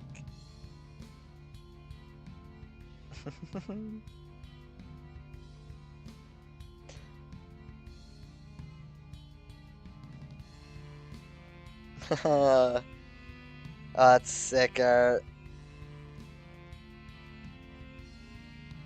Surprised it didn't happen sooner? Fair. Smack! In this instant, Yei slaps Kotonoha hard across the face. The hallway is silent now once more as the sound of hand hitting cheek echoes through the corridor. From my angle, I can see Kotonoha's look of shock mixed with Yei's look of pure rage. Hands still up. Everyone else is stunned silent, even Kozu has a startled look on her face. Yei puts down her hand, which falls into a fist, shaking with rage. What kind of person just callously shrugs off the death of someone's parent like it's just a business as usual? Hell, who just cast someone aside onto the street? Oh wait, that's how it is with all you Yakuza, isn't it? No family is more important than your own. Isn't that right? Never seen Yei this angry before, not even last week. Kotonoha puts her hand to her slightly red cheek slowly, the look of shock lingering. Slowly, her expression turns to anger as she puts her hand on her hip. My family's business, it's all that's keeping you alive. But that won't be the case for long. Flipping out her phone, she opens it quickly. Unable to stop myself, I reach out of the door, grabbing Kotonoha's phone from her. In an act of rage, I snap it in half right in front of her. Enough of this intolerable bitch. I'm getting the original Kotonoha back now. Consequences be damned. I briefly make eye contact with Yei and call out, Monica? Open the space classroom door now! Grab Kotonoha and begin grabbing her back into the clubroom. What the hell is this? I demand you let go of me at once. Despite being in a weakened body, I'm still a bit stronger than she is. Mori comes up, however, and grabs Kotonoha. I'll handle this one, don't worry. Kotonoha looks at Mori with a new look on her face, rage. Well, you'll handle me, will you? Your predecessor had more respect for me, at least. Mori's grip on Kotonoha tightens, causing the bridge girl to wince in pain. Hell yeah, Mori. Just give me... Oh, I fucking love Mori. Just give me an excuse to break your arm. I dare you. Oh, Mori. Meanwhile, Malika has opened the space classroom using the closet door. Did the stream end? No, it did not. Damn, I was walking. Meanwhile, Monica has opened the space classroom using the closet door. Monica, get to the computer. Mori, get her past the threshold. Let me go, I say. You will not treat a member of... Sad that the stream end? It don't end. It don't end. Don't worry. Right? Don't end? No, it don't end. Let me go, I say. You will not treat a member of the family like this. Security! Here comes my favorite line. We don't have time for this. Natsuki grabs Kotonoha from the other side. In you go, rich bitch! With a final heave, Mori and Natsuki shove Kotonoha into the space classroom. The rest follow suit. I thought he was gonna go. He was going for another. Guys, that's my favorite line in the whole fucking mod. In you go. In you go, rich bitch. Oh, that's amazing. The rest follow suit. I jump through, and Kozu, who was at the door, closes it completely just as I hear the clubroom door being sharply open. With a glitch, I separate from Michi, who is caught by surprise and worried. Sayori, the door behind us, glitches a bit, and the light dimmed. Looking back at the space classroom, I see another chaos. Monica is at the computer, fiercely scrolling through a wall of text on the screen. That was his favorite line. Senai's gone. Why am I being gaslit into thinking that I'm dead? And Natsuki said the line, coincidence? I think not. Monica is at the computer, fiercely scrolling through a wall of text on the screen. Kotonoha is on the floor, withering and screaming in obvious agony. Even though this is the 5th time we've done this scene, it never gets any easier. Mori, Natsuki, and and Kozu are holding her down so she doesn't hurt herself and everyone else. Miji and Sayori are watching in shock and horror on their faces. I rush over to the computer where Monica is editing the text necessarily. Just about there, and got it! She hits the save icon, then turns back to where the other girls are holding Kotonoha down still. Kotonoha's convulsions only increase and her screams get louder. Ah, the memories. Natsuki is thrown loose. No! Ow! She kicked me in the head! I've got this, just stay there. Monica herself... You son of a bitch. Monica herself rushes into the fray, grabbing the arm held and pins her more effectively than Natsuki had. I rush over to Natsuki and help her to the couch. Hey, I'm not a fragile little girl, you know. I'm just... Ow! She flinches as I gingerly touch the spot she was kicked at. In this body, you're a lot weaker than you would be normally. Just relax, alright? Fine, then you better attend to rich bitch over there. I'll be fine for now. I can still hear his voice. I'm holding you to that. Natsuki lies down, hand over her head. Just then, Ye is kicked loose and is flung back against the closed classroom door, hitting her head hard. Son of a bitch! I rush over to Ye and kneel beside her. Let me see. It's not bad, I've had worse. There is immediately by my side. Brian, you go help the others, I'll help Ye. By now, turning to return to the chaos. I rush back over to Kotonoha and pin down her remaining limb, her left leg. The other girls are making their own valiant effort to keep Kotonoha from killing herself. She's been trying to claw her own eyes out. Jesus Christ! Don't worry, Mori and I have her arms. Just make sure she can't run. I down keep her leg pinned. Coco-chan, hang in there. And hang in there. Coco-chan, hang in there. Don't give in. Keep her safe, everyone. Trying. She's surprisingly strong. Has to be the adrenaline. Last time this took a while, so hold on. Thank you, President Obvious. Not the time, Mori. Fuck, sorry. It's fine. Ugh. Kotonoha's arm grabs Monica's collar and pulls her close. All motions jump suddenly. Her eyes are wide, with a wild look in them. Oh God. It sees all. It knows Oh!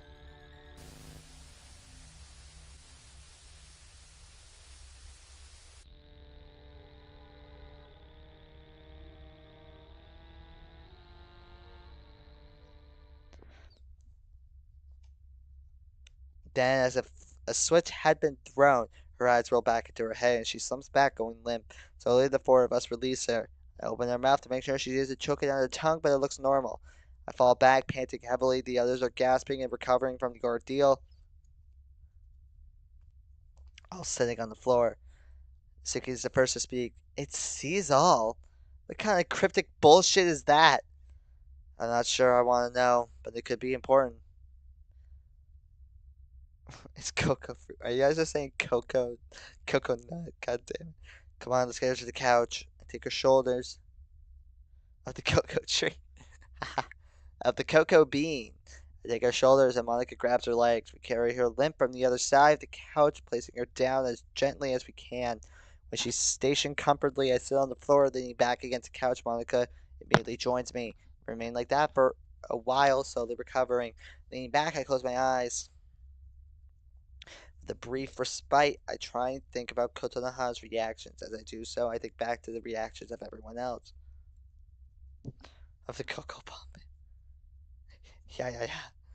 Monica's and Michi's reactions don't seem as intense, but when we tried this with Mori and Ye, their reactions were very violent. Hell, Mori tried to give herself a lobotomy, and Ye tried to disfigure herself.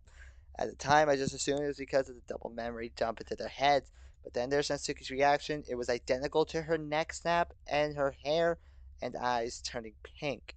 Oh, wait, maybe those reactions are stuff that if they were in the original game, that's what their deaths would be like. Maybe that would be like scenes. Trying to claw her eyes out. Yeah, you guys are just singing the coconut. There's gotta be something connecting the reactions, but what? Ryan? I look over and see a concerned looking Monica looking back at me. Your eyebrows have flared. You okay? I safely touch my forehead, then push my eyebrows apart. Trying to think about something. Well, tell us. Maybe we can help. Well, it's just that I'm trying to figure out how your reactions to remembering both timelines could be connected. How did I react? I can't remember at all. Same. Me too. I have a hypothesis. No, let's call it a hunch. Yeah, go on then. What is it? Quickly summarize my hunch, much to the horror of all three girls. Natsuki's hand immediately goes to her neck. Mori pulls out her pen from her pocket and Nora and throws it away. And Yang puts her head in her hands. As everyone files around them in the room, we're having a jolly time. Why weren't we affected? Me and Monica. I mean, you were still, but I know what you mean. And why wasn't I affected at all? I just walked in. Everyone looks at me, but all I can do is shake my head, rubbing my temples. I don't know. I'm so burned out that I can't think much about that kind of thing right now. You hear a groan from Kotonoha. I only have enough energy to deal with this one.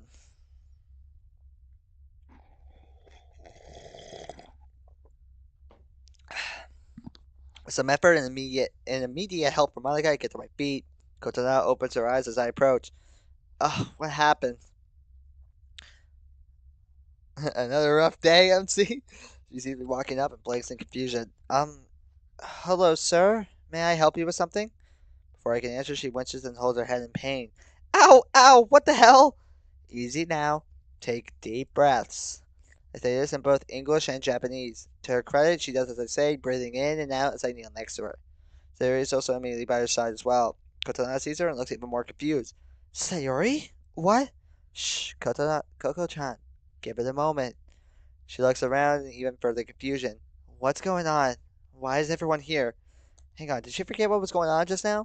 Chiba-san, what's the last thing you remember? Her brow furrows in concentration. Let me think. I think it was. Oh God, I was. Did I really say that? Her eyes lock with Mori, who has a frown on her face as well. Katana goes pale. Oh, she's crying. Oh. Oh God. Oh. Oh God. Oh fuck. Fuck. Fuck. Fuck. Fuck. She begins hyperventilating immediately. Sayuri wraps her arms around the now trembling rich girl. She turns to me with a small glare. I've got this. Nodding her to stand back away as Sayuri helps Kotonoha get through her mere current freak out.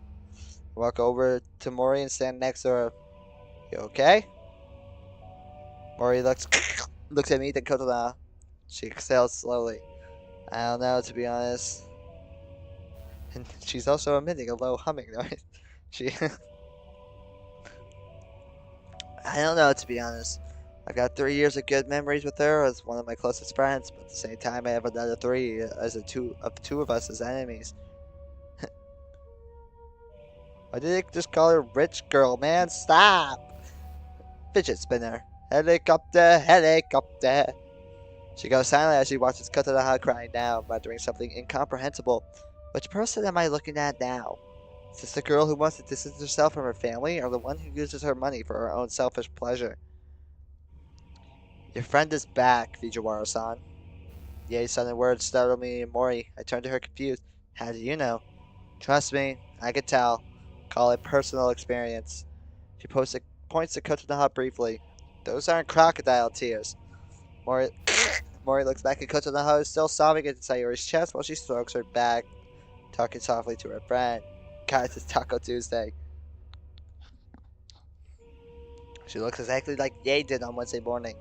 Yeah, I agree. Kawahashi's right. He looks in surprise at her former friend. Did you just... Don't get used to it. I'm still mad at you. Right. I excuse myself and go sit next to Monica, who's taking a seat on the couch, and select Suki and Miji. Is he a giraffe? She do got a long ass neck. Because of Mori's tilt. The looks on their faces aren't much happier as they watch Kotonoha's breakdown. I put an arm around Monica, who immediately leans against my shoulder, turning away from the breakdown. You think she's gonna be okay? I sigh. Are any of us really okay right now? We just brought someone new into our cone of silence. Fair point. Well, come on, Ryan. You know what she meant. I know. Yang and Kozu seem to think this is the old Kotonoha. Good. I wasn't a fan of the new one. Understatement of the year. I kiss Monica's forehead as she snuggles closer to me. This might take a while. The others eventually sit and either watch Kotonoha with slight concern or look down at the floor. 10 minutes pass. 20, 25. Oh, look how tiny they are. That's cursed. And I think on that, I'm gonna end Doki Doki Literature Club here. I do think the next episode we will be making it. I think the next episode we will be doing a straight shot to the end. We are getting very close.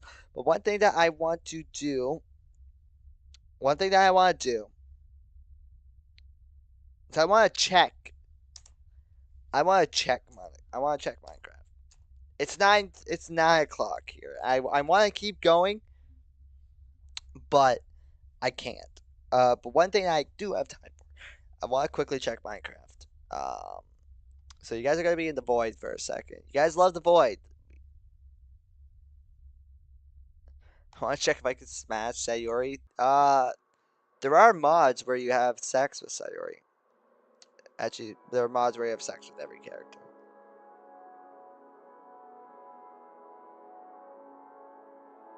Yeah, I saw that, and I read it out loud. Haha. Okay. You guys are gonna be in the void for a second. The void is your friend. Oh, there are mods for that? Oh yeah, totally. Alright, you guys are in the void. The void is your friend. Say hi to the void. Listen to its secrets.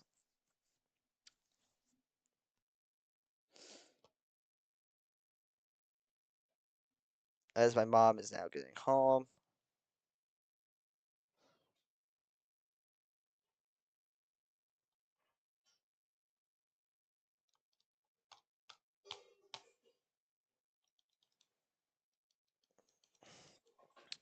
Alright, there we go. So let me go to installations. New installation. I gotta scroll. So I'm in the middle of something. The back door should be open. What are you talking about?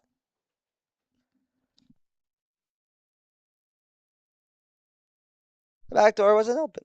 Alright. Okay, so we got this old beta 1.7.2. I remember saying something about beta version 1.7.2. So this is the one I want to play. I understand.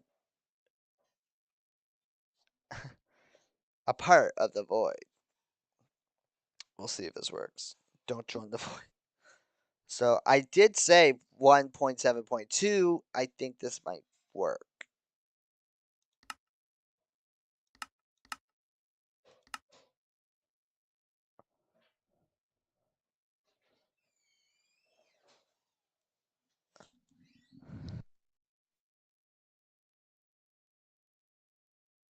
One sec.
Alright, and then there was Minecraft.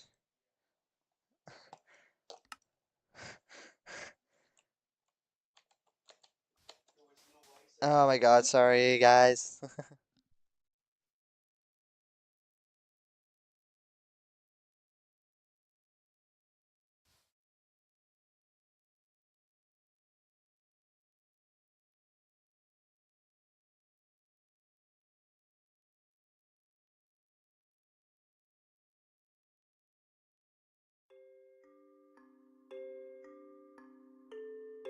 What the hell is the chat button?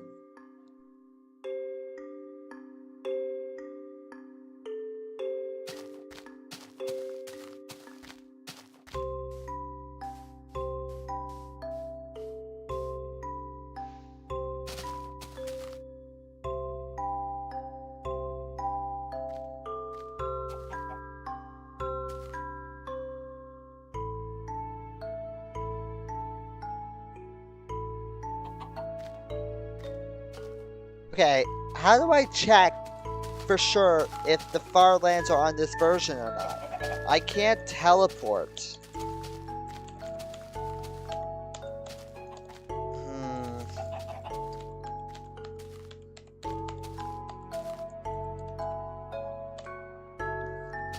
I don't know, man. How do I check to see?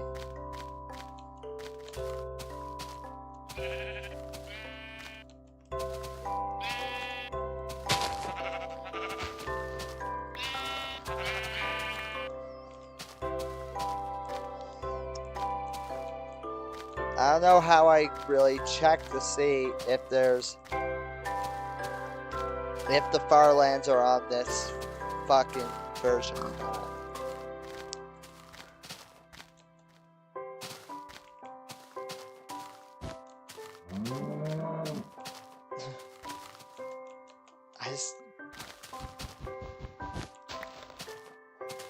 I don't know. My parents are yelling. I just don't know for sure if the far lands are on this one. It's 0.9.0 beta. Alright, you guys are in the void again. Okay, give me a minute. Like, is that like a serious thing? Like, it's 0.9.0 beta? Like, is that for real? You're not trolling me here?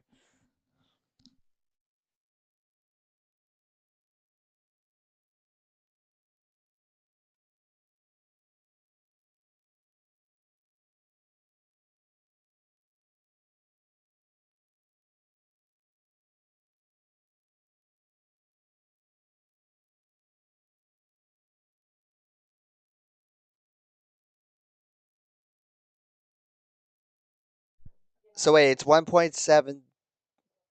It's 1.73 beta, right? 1.73. Okay, I knew it was either 1.73 or 1.72. So it's 1.73? It's 1.73. Got it. Cool, cool, cool. All right, we'll launch it up really quick. Should I get a 20-minute head start, guys? Oh my god. Yeah, no, just yell at the top of your lungs. I'm not trying to do anything at all. Totally not.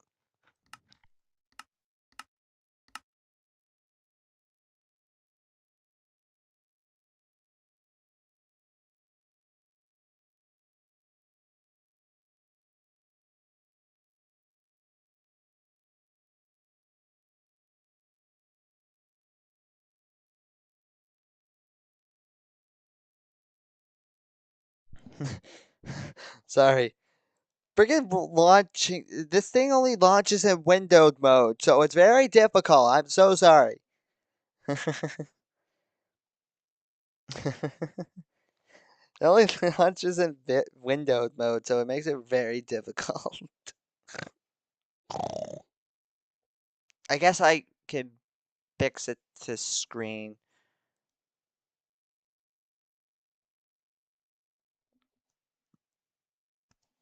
Okay. Minecraft is back. Say hi to Minecraft. Minecraft is our friend. Minecraft is our ally. We love Minecraft. Is it? It's 2.5 million blocks?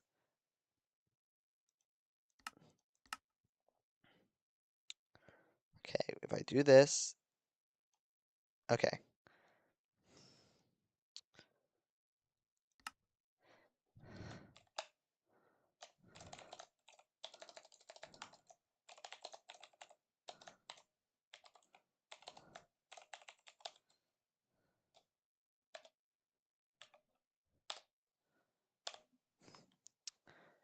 Now here's the thing. I wish I was able to teleport to the Farlands, but there is no chat.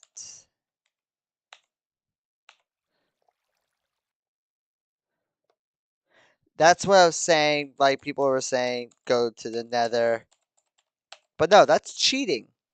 What? That is straight up cheating.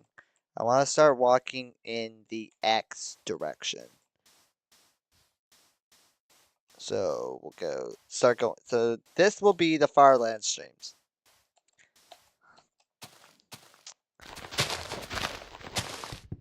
How loud is that?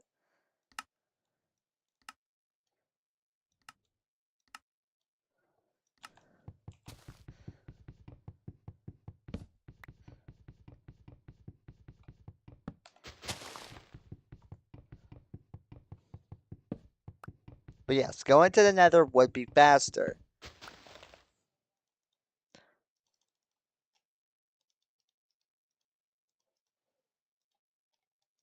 Oh wow, this was back in the day where you had to friggin' single tap shit, man.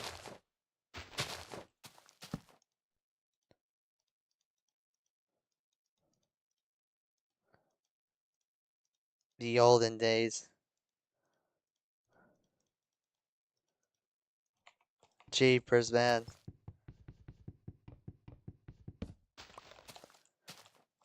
But yeah, these would be the Farland streams. What? Wait, what? I want to walk in the X direction.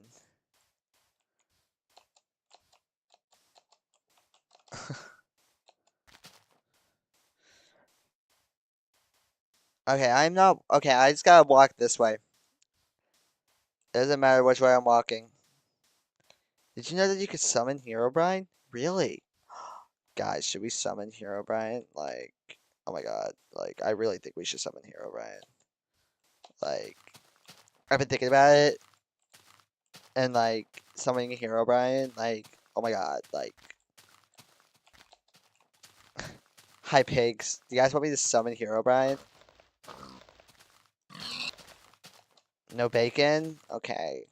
Like, that's just rude, honestly. Like, thank you.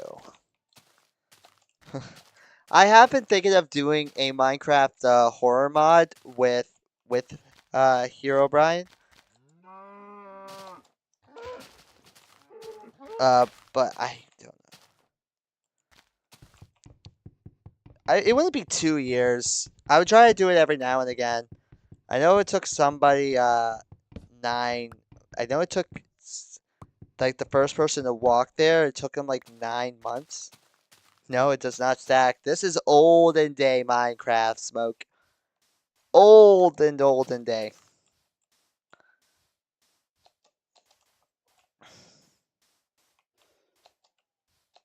It does not stack now.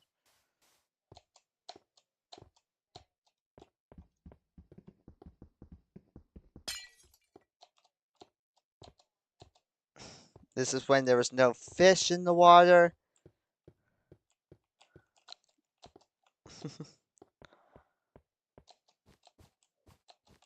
That is wretched and foul, I know.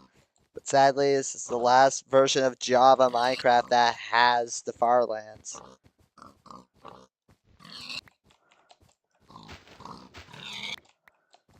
Alright, so maybe... Nope. Well, maybe I could spend this quickly to try to find a cave. Look at that guy's jumping. Look at him jumping over there. Look at him jumping. Um... Ooh. Back when there was no experience points. Shit. Oh wait, I'm on peaceful. So it doesn't matter. They had the new cobblestone texture at this point?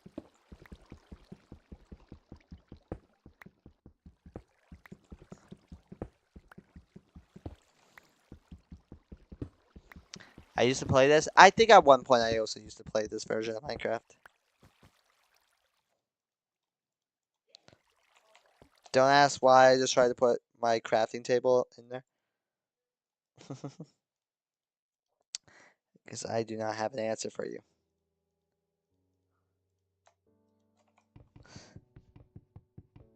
That was a very rich coal vein. I know, 2 blocks.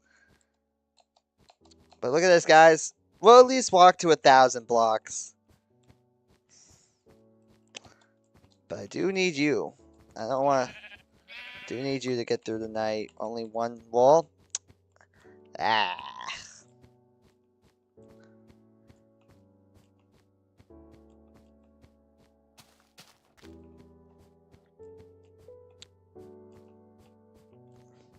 On a 2x2 grid? Shut up. I said don't mention that.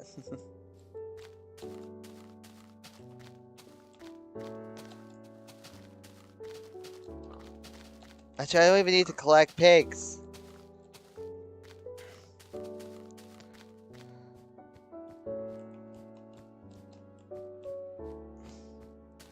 I could clip it. You could, but is it really worthy of a clip? Like, you gotta think of what makes a good clip. It's something that you can continue to look back at and be like, ha ha. Is that something you could really look back on and go, ha ha?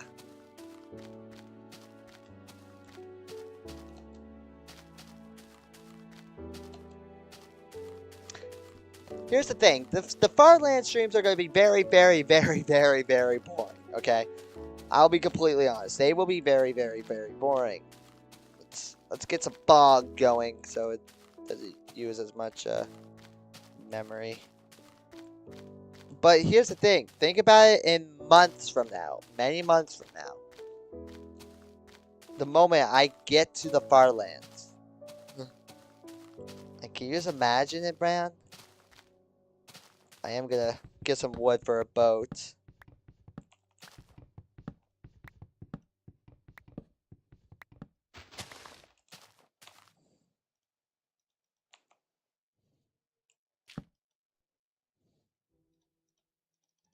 Oh, Imposter's probably got enough clips to ruin my career.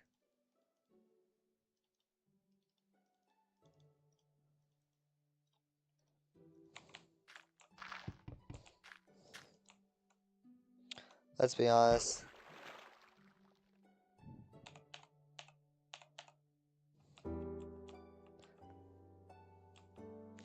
Heard that Hero Brian spawns in the Firelands? Well, we're gonna fucking find out.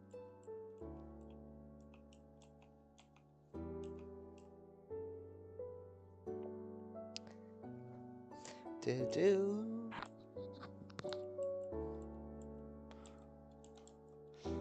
This will be the dumbest challenge that I've ever really tried. Oh, there are fish in this version? Oh wait, are those squids? They might be squids.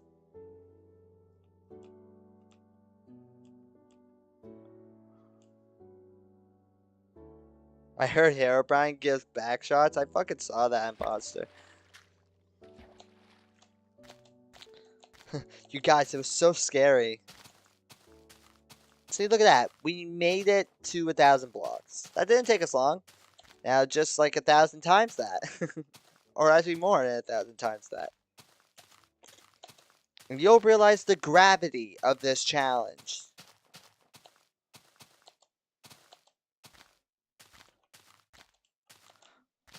He's trying to hide his chats. Oh, there we go. Another sheep. So, what? Come here, sheep. I'm going to have to continuously find more of you. And I'm going to have to remember to never, ever destroy my bed. Because if I destroy my bed and I die, I respawn at 0-0 and I never touch Minecraft again. That's all. That's what will happen.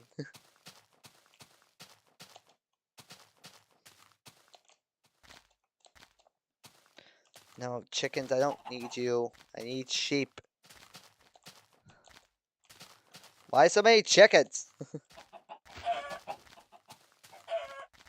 Oh, is this back when chicken wasn't even a thing?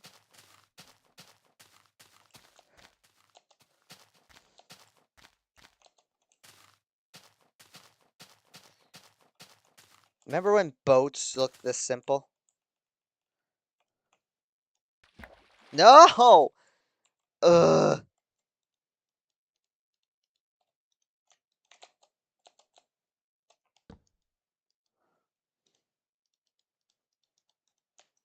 So many cock spawning. Oh, it's turning night.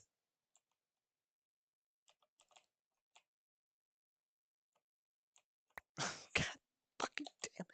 Alright, I'm just walking. Don't be an ocean in front of me. Oh, this would be so much progress to make on the boat.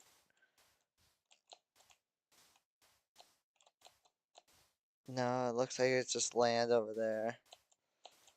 Oh, but I need a boat.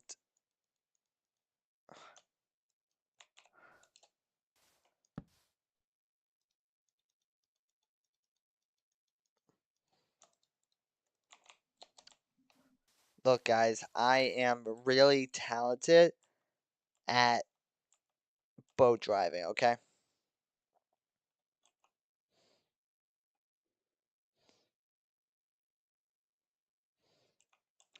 Grab your crafting table, you cunt.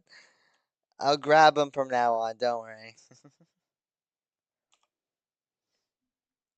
Ryan, watch out, Hero Brian.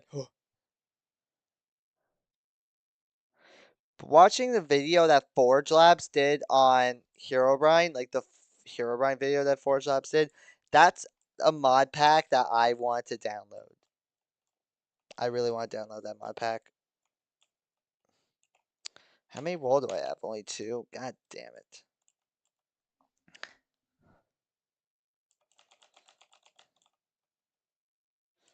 Oh, we got some sheep in front of us. Sup, sheep?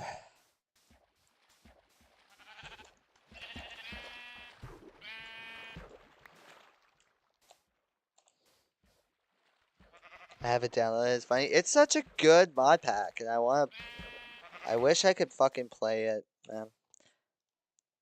Alright. In the wish of imposter, I will be picking up this crafting table.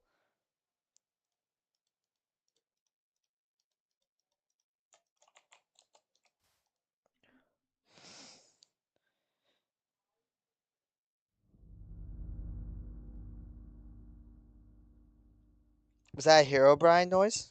Ugh. God damn, when did crafting tables?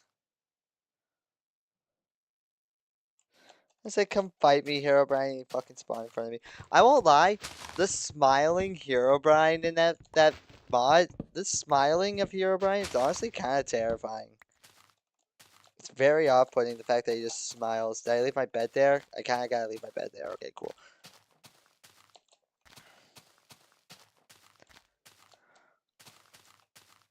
Guys, I think I saw Herobrine. Guys, keep an eye out. If you guys see Herobrine, let me know in the comment section of this VOD.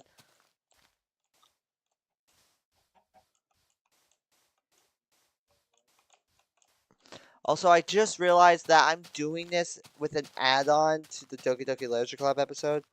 I didn't want this, but I'm glad I'm doing it afterwards. This is the start of our Far Lands adventure. I'm going to put that in the title.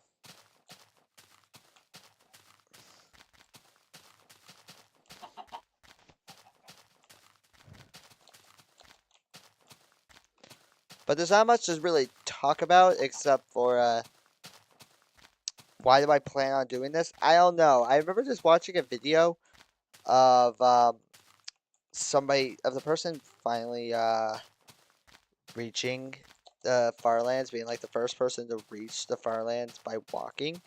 And I was just thinking to myself, hey, I could do that. And here we are.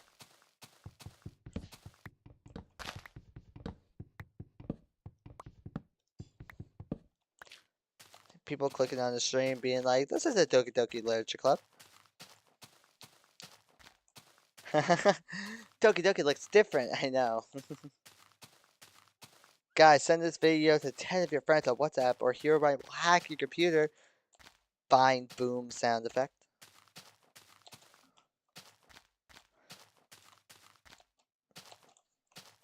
But yeah, I remember, guys, we hit 2,000. We're like 0.2% of the way there. Honestly, it might be less.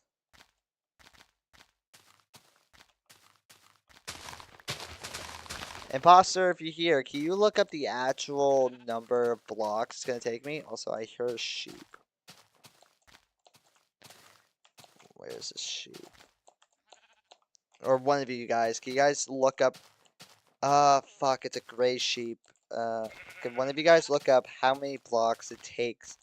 It's 12.5 million blocks. Okay, is that the number? Is that the exact number? So, what percentage of the way am I there?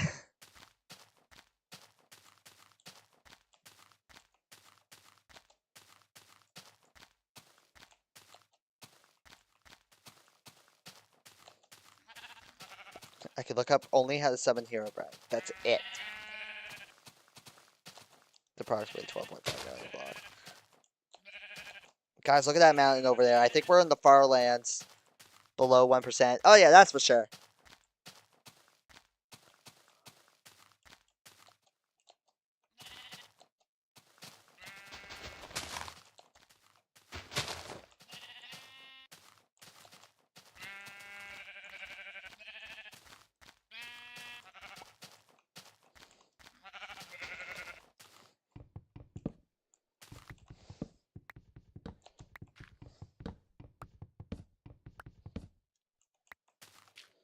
I'm just gonna make another stone.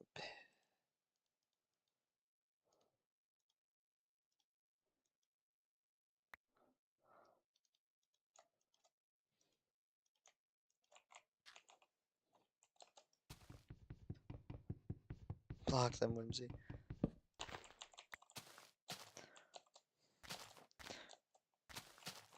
I'm just gonna walk around this lake. Man, the button drop rate is really hard on this version, huh? Yeah.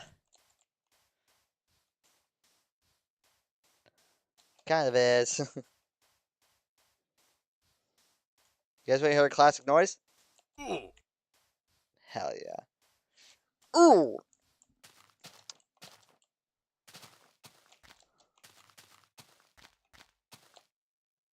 Oh my god. You really can't run. Can you, like, speed? Like... Hell yeah.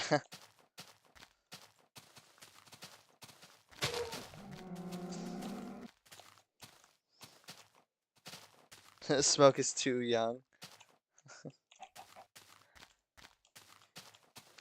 I'm making I'm making a declaration and saying that the stone axe will be our uh mascot.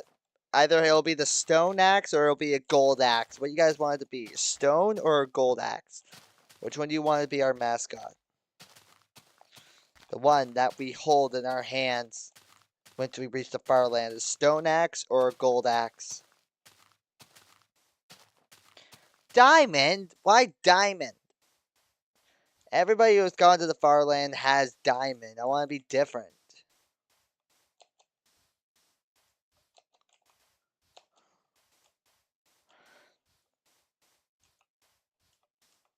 Let me tell you how to find diamond.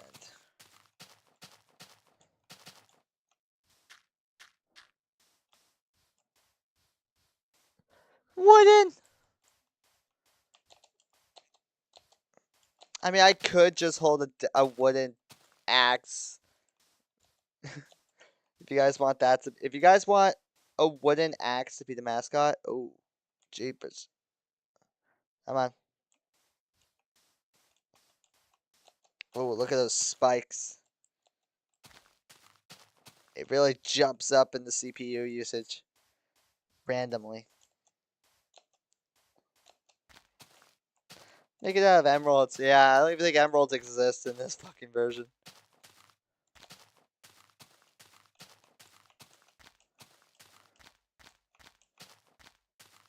When you mine too, but no, we gotta have like one wooden axe. Like I'm gonna make a wooden axe right now. And it'll be the wooden axe that stays with us the entire time, okay? We will not get rid of this axe, no matter what. We will never use the axe. This axe will be our mascot. Alright guys, take a look at it. This wooden axe right here.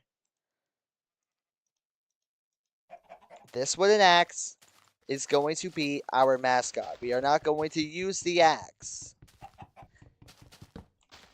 It is going to be our adventure buddy.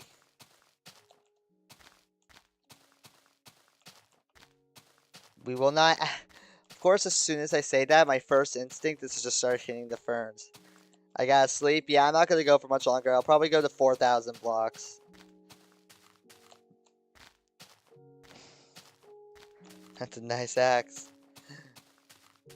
Who knows? I'll either cut it here at 3,000 blocks or 4,000. Don't need to apologize, man. But the first Farland stream will be this weekend. One of this. Because Friday, obviously, the rule is Friday Night Funkin'.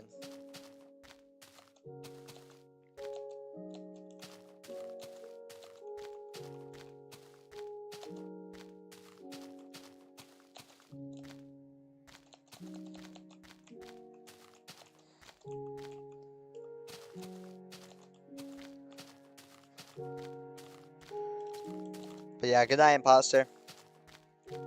Alright, we're about to hit 3,000 blocks. I think I'll go to 4,000 and then we'll call it a night. Ready, guys? We're about to hit 3,000 blocks. Everybody get ready for 3,000. 5, 4, 3, 2, 3,000 blocks out of the way. And we got an ocean in front of us. Such progress? I know. Imposter, am I crazy for doing this? Is this one of my more crazy ideas?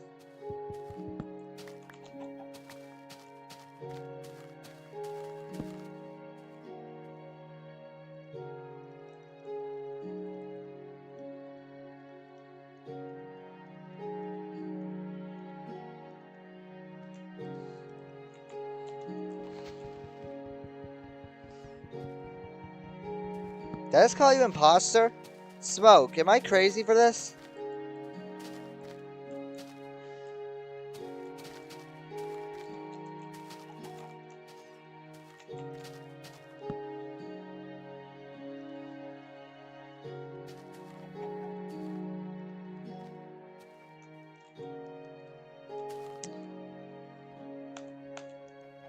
I'm so sorry.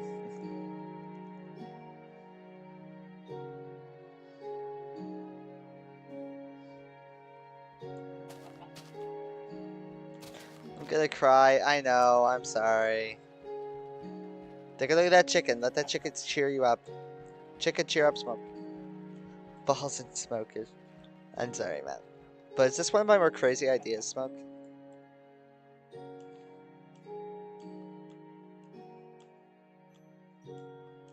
Anyways, yeah, you are insane. Alright, cool.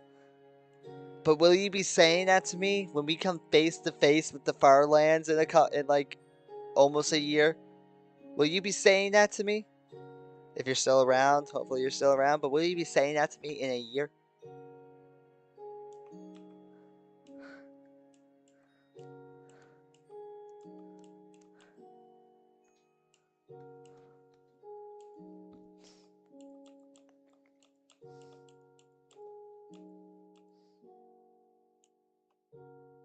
Probably. God damn it. I have no idea what I'll do if I actually do reach the Farlands. I do plan to try to go through with this. But if I reach the Farlands, I'll probably cry. It's going to be quite a feat. I think I'll be less than 100 players who will have actually walked legitimately to the Farlands. I feel like it's probably less than 10. Because it's such a daunting task to walk to the Farlands.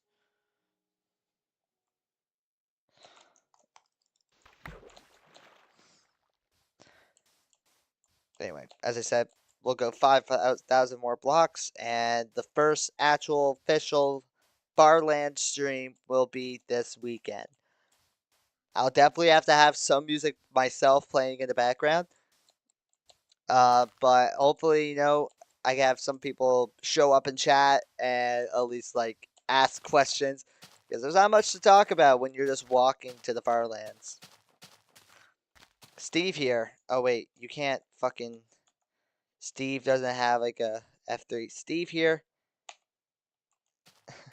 Steve here gonna get some fucking exercise. Remember when gravel looked like this? I'm not gonna lie, I like this gravel texture. I like that gravel texture.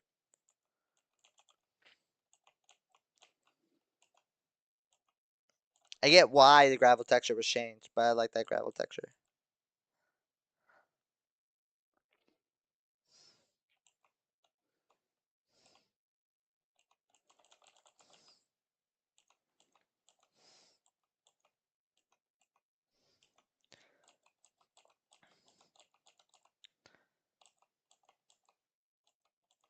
And we are about to hit 4,000 blocks. 4,000 minus 10.5, 12.5 million? Actually, wait, I'm gonna check this on Google.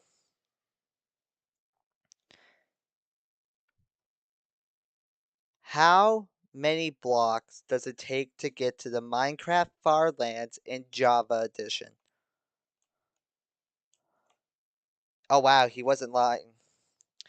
So, spongily walking, uh, this resulted in a large, spongy wall of terrain appearing around 12,550,821 to 12,550,824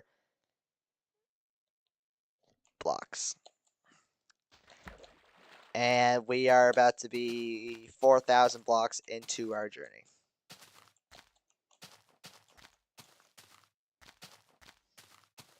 Actually, no, we got a freaking ocean to cross here, so we'll cross this ocean and then that'll be it for this stream.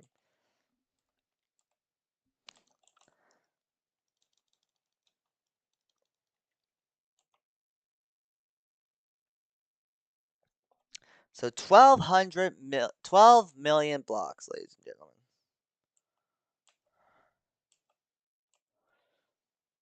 This is gonna take a while. Just let the whole thing be an ocean, please. Call me asparagus! Another one. And another one. And another one. And another one. And another one. Buy your buy you a house. Buy your whole mama houses, family houses. And another one. So, ladies and gentlemen, 4,252 out of 12 million blocks down in just 30 minutes or 40 minutes. The first Farland stream is going to officially be on this weekend, as well as probably the start of Undertale. So, ladies and gentlemen, whoa, whoa, whoa, whoa, get rid of that. Alright, don't look at that rave going on right down there. Yay! So tomorrow is gonna be a Friday Night Funkin' March stream. Saturday might be the start of the Farlands or Bust. Well, not Farlands or Bust. That's another series on YouTube. Uh, this Farland adventure. Sunday will probably be the start of Undertale. So, ladies and gentlemen, thank you everybody for stopping by. And this was mainly a Doki Doki World of Dreams Act 2 stream. The next World of Dreams stream that we do will probably be the last one of World of Dreams Act 2, and then we'll start getting into Vigilante. But ladies and gentlemen, we got a new challenge on our hands, and yeah, I don't know how I feel about it. But ladies and gentlemen, thank everybody for stopping by. Hope everybody has a great rest of their day, night, afternoon, evening, whatever time it is for you. Remember, you guys are all amazing. Do not let anybody tell you otherwise. I'm gonna go. I love you all, and I'll see you all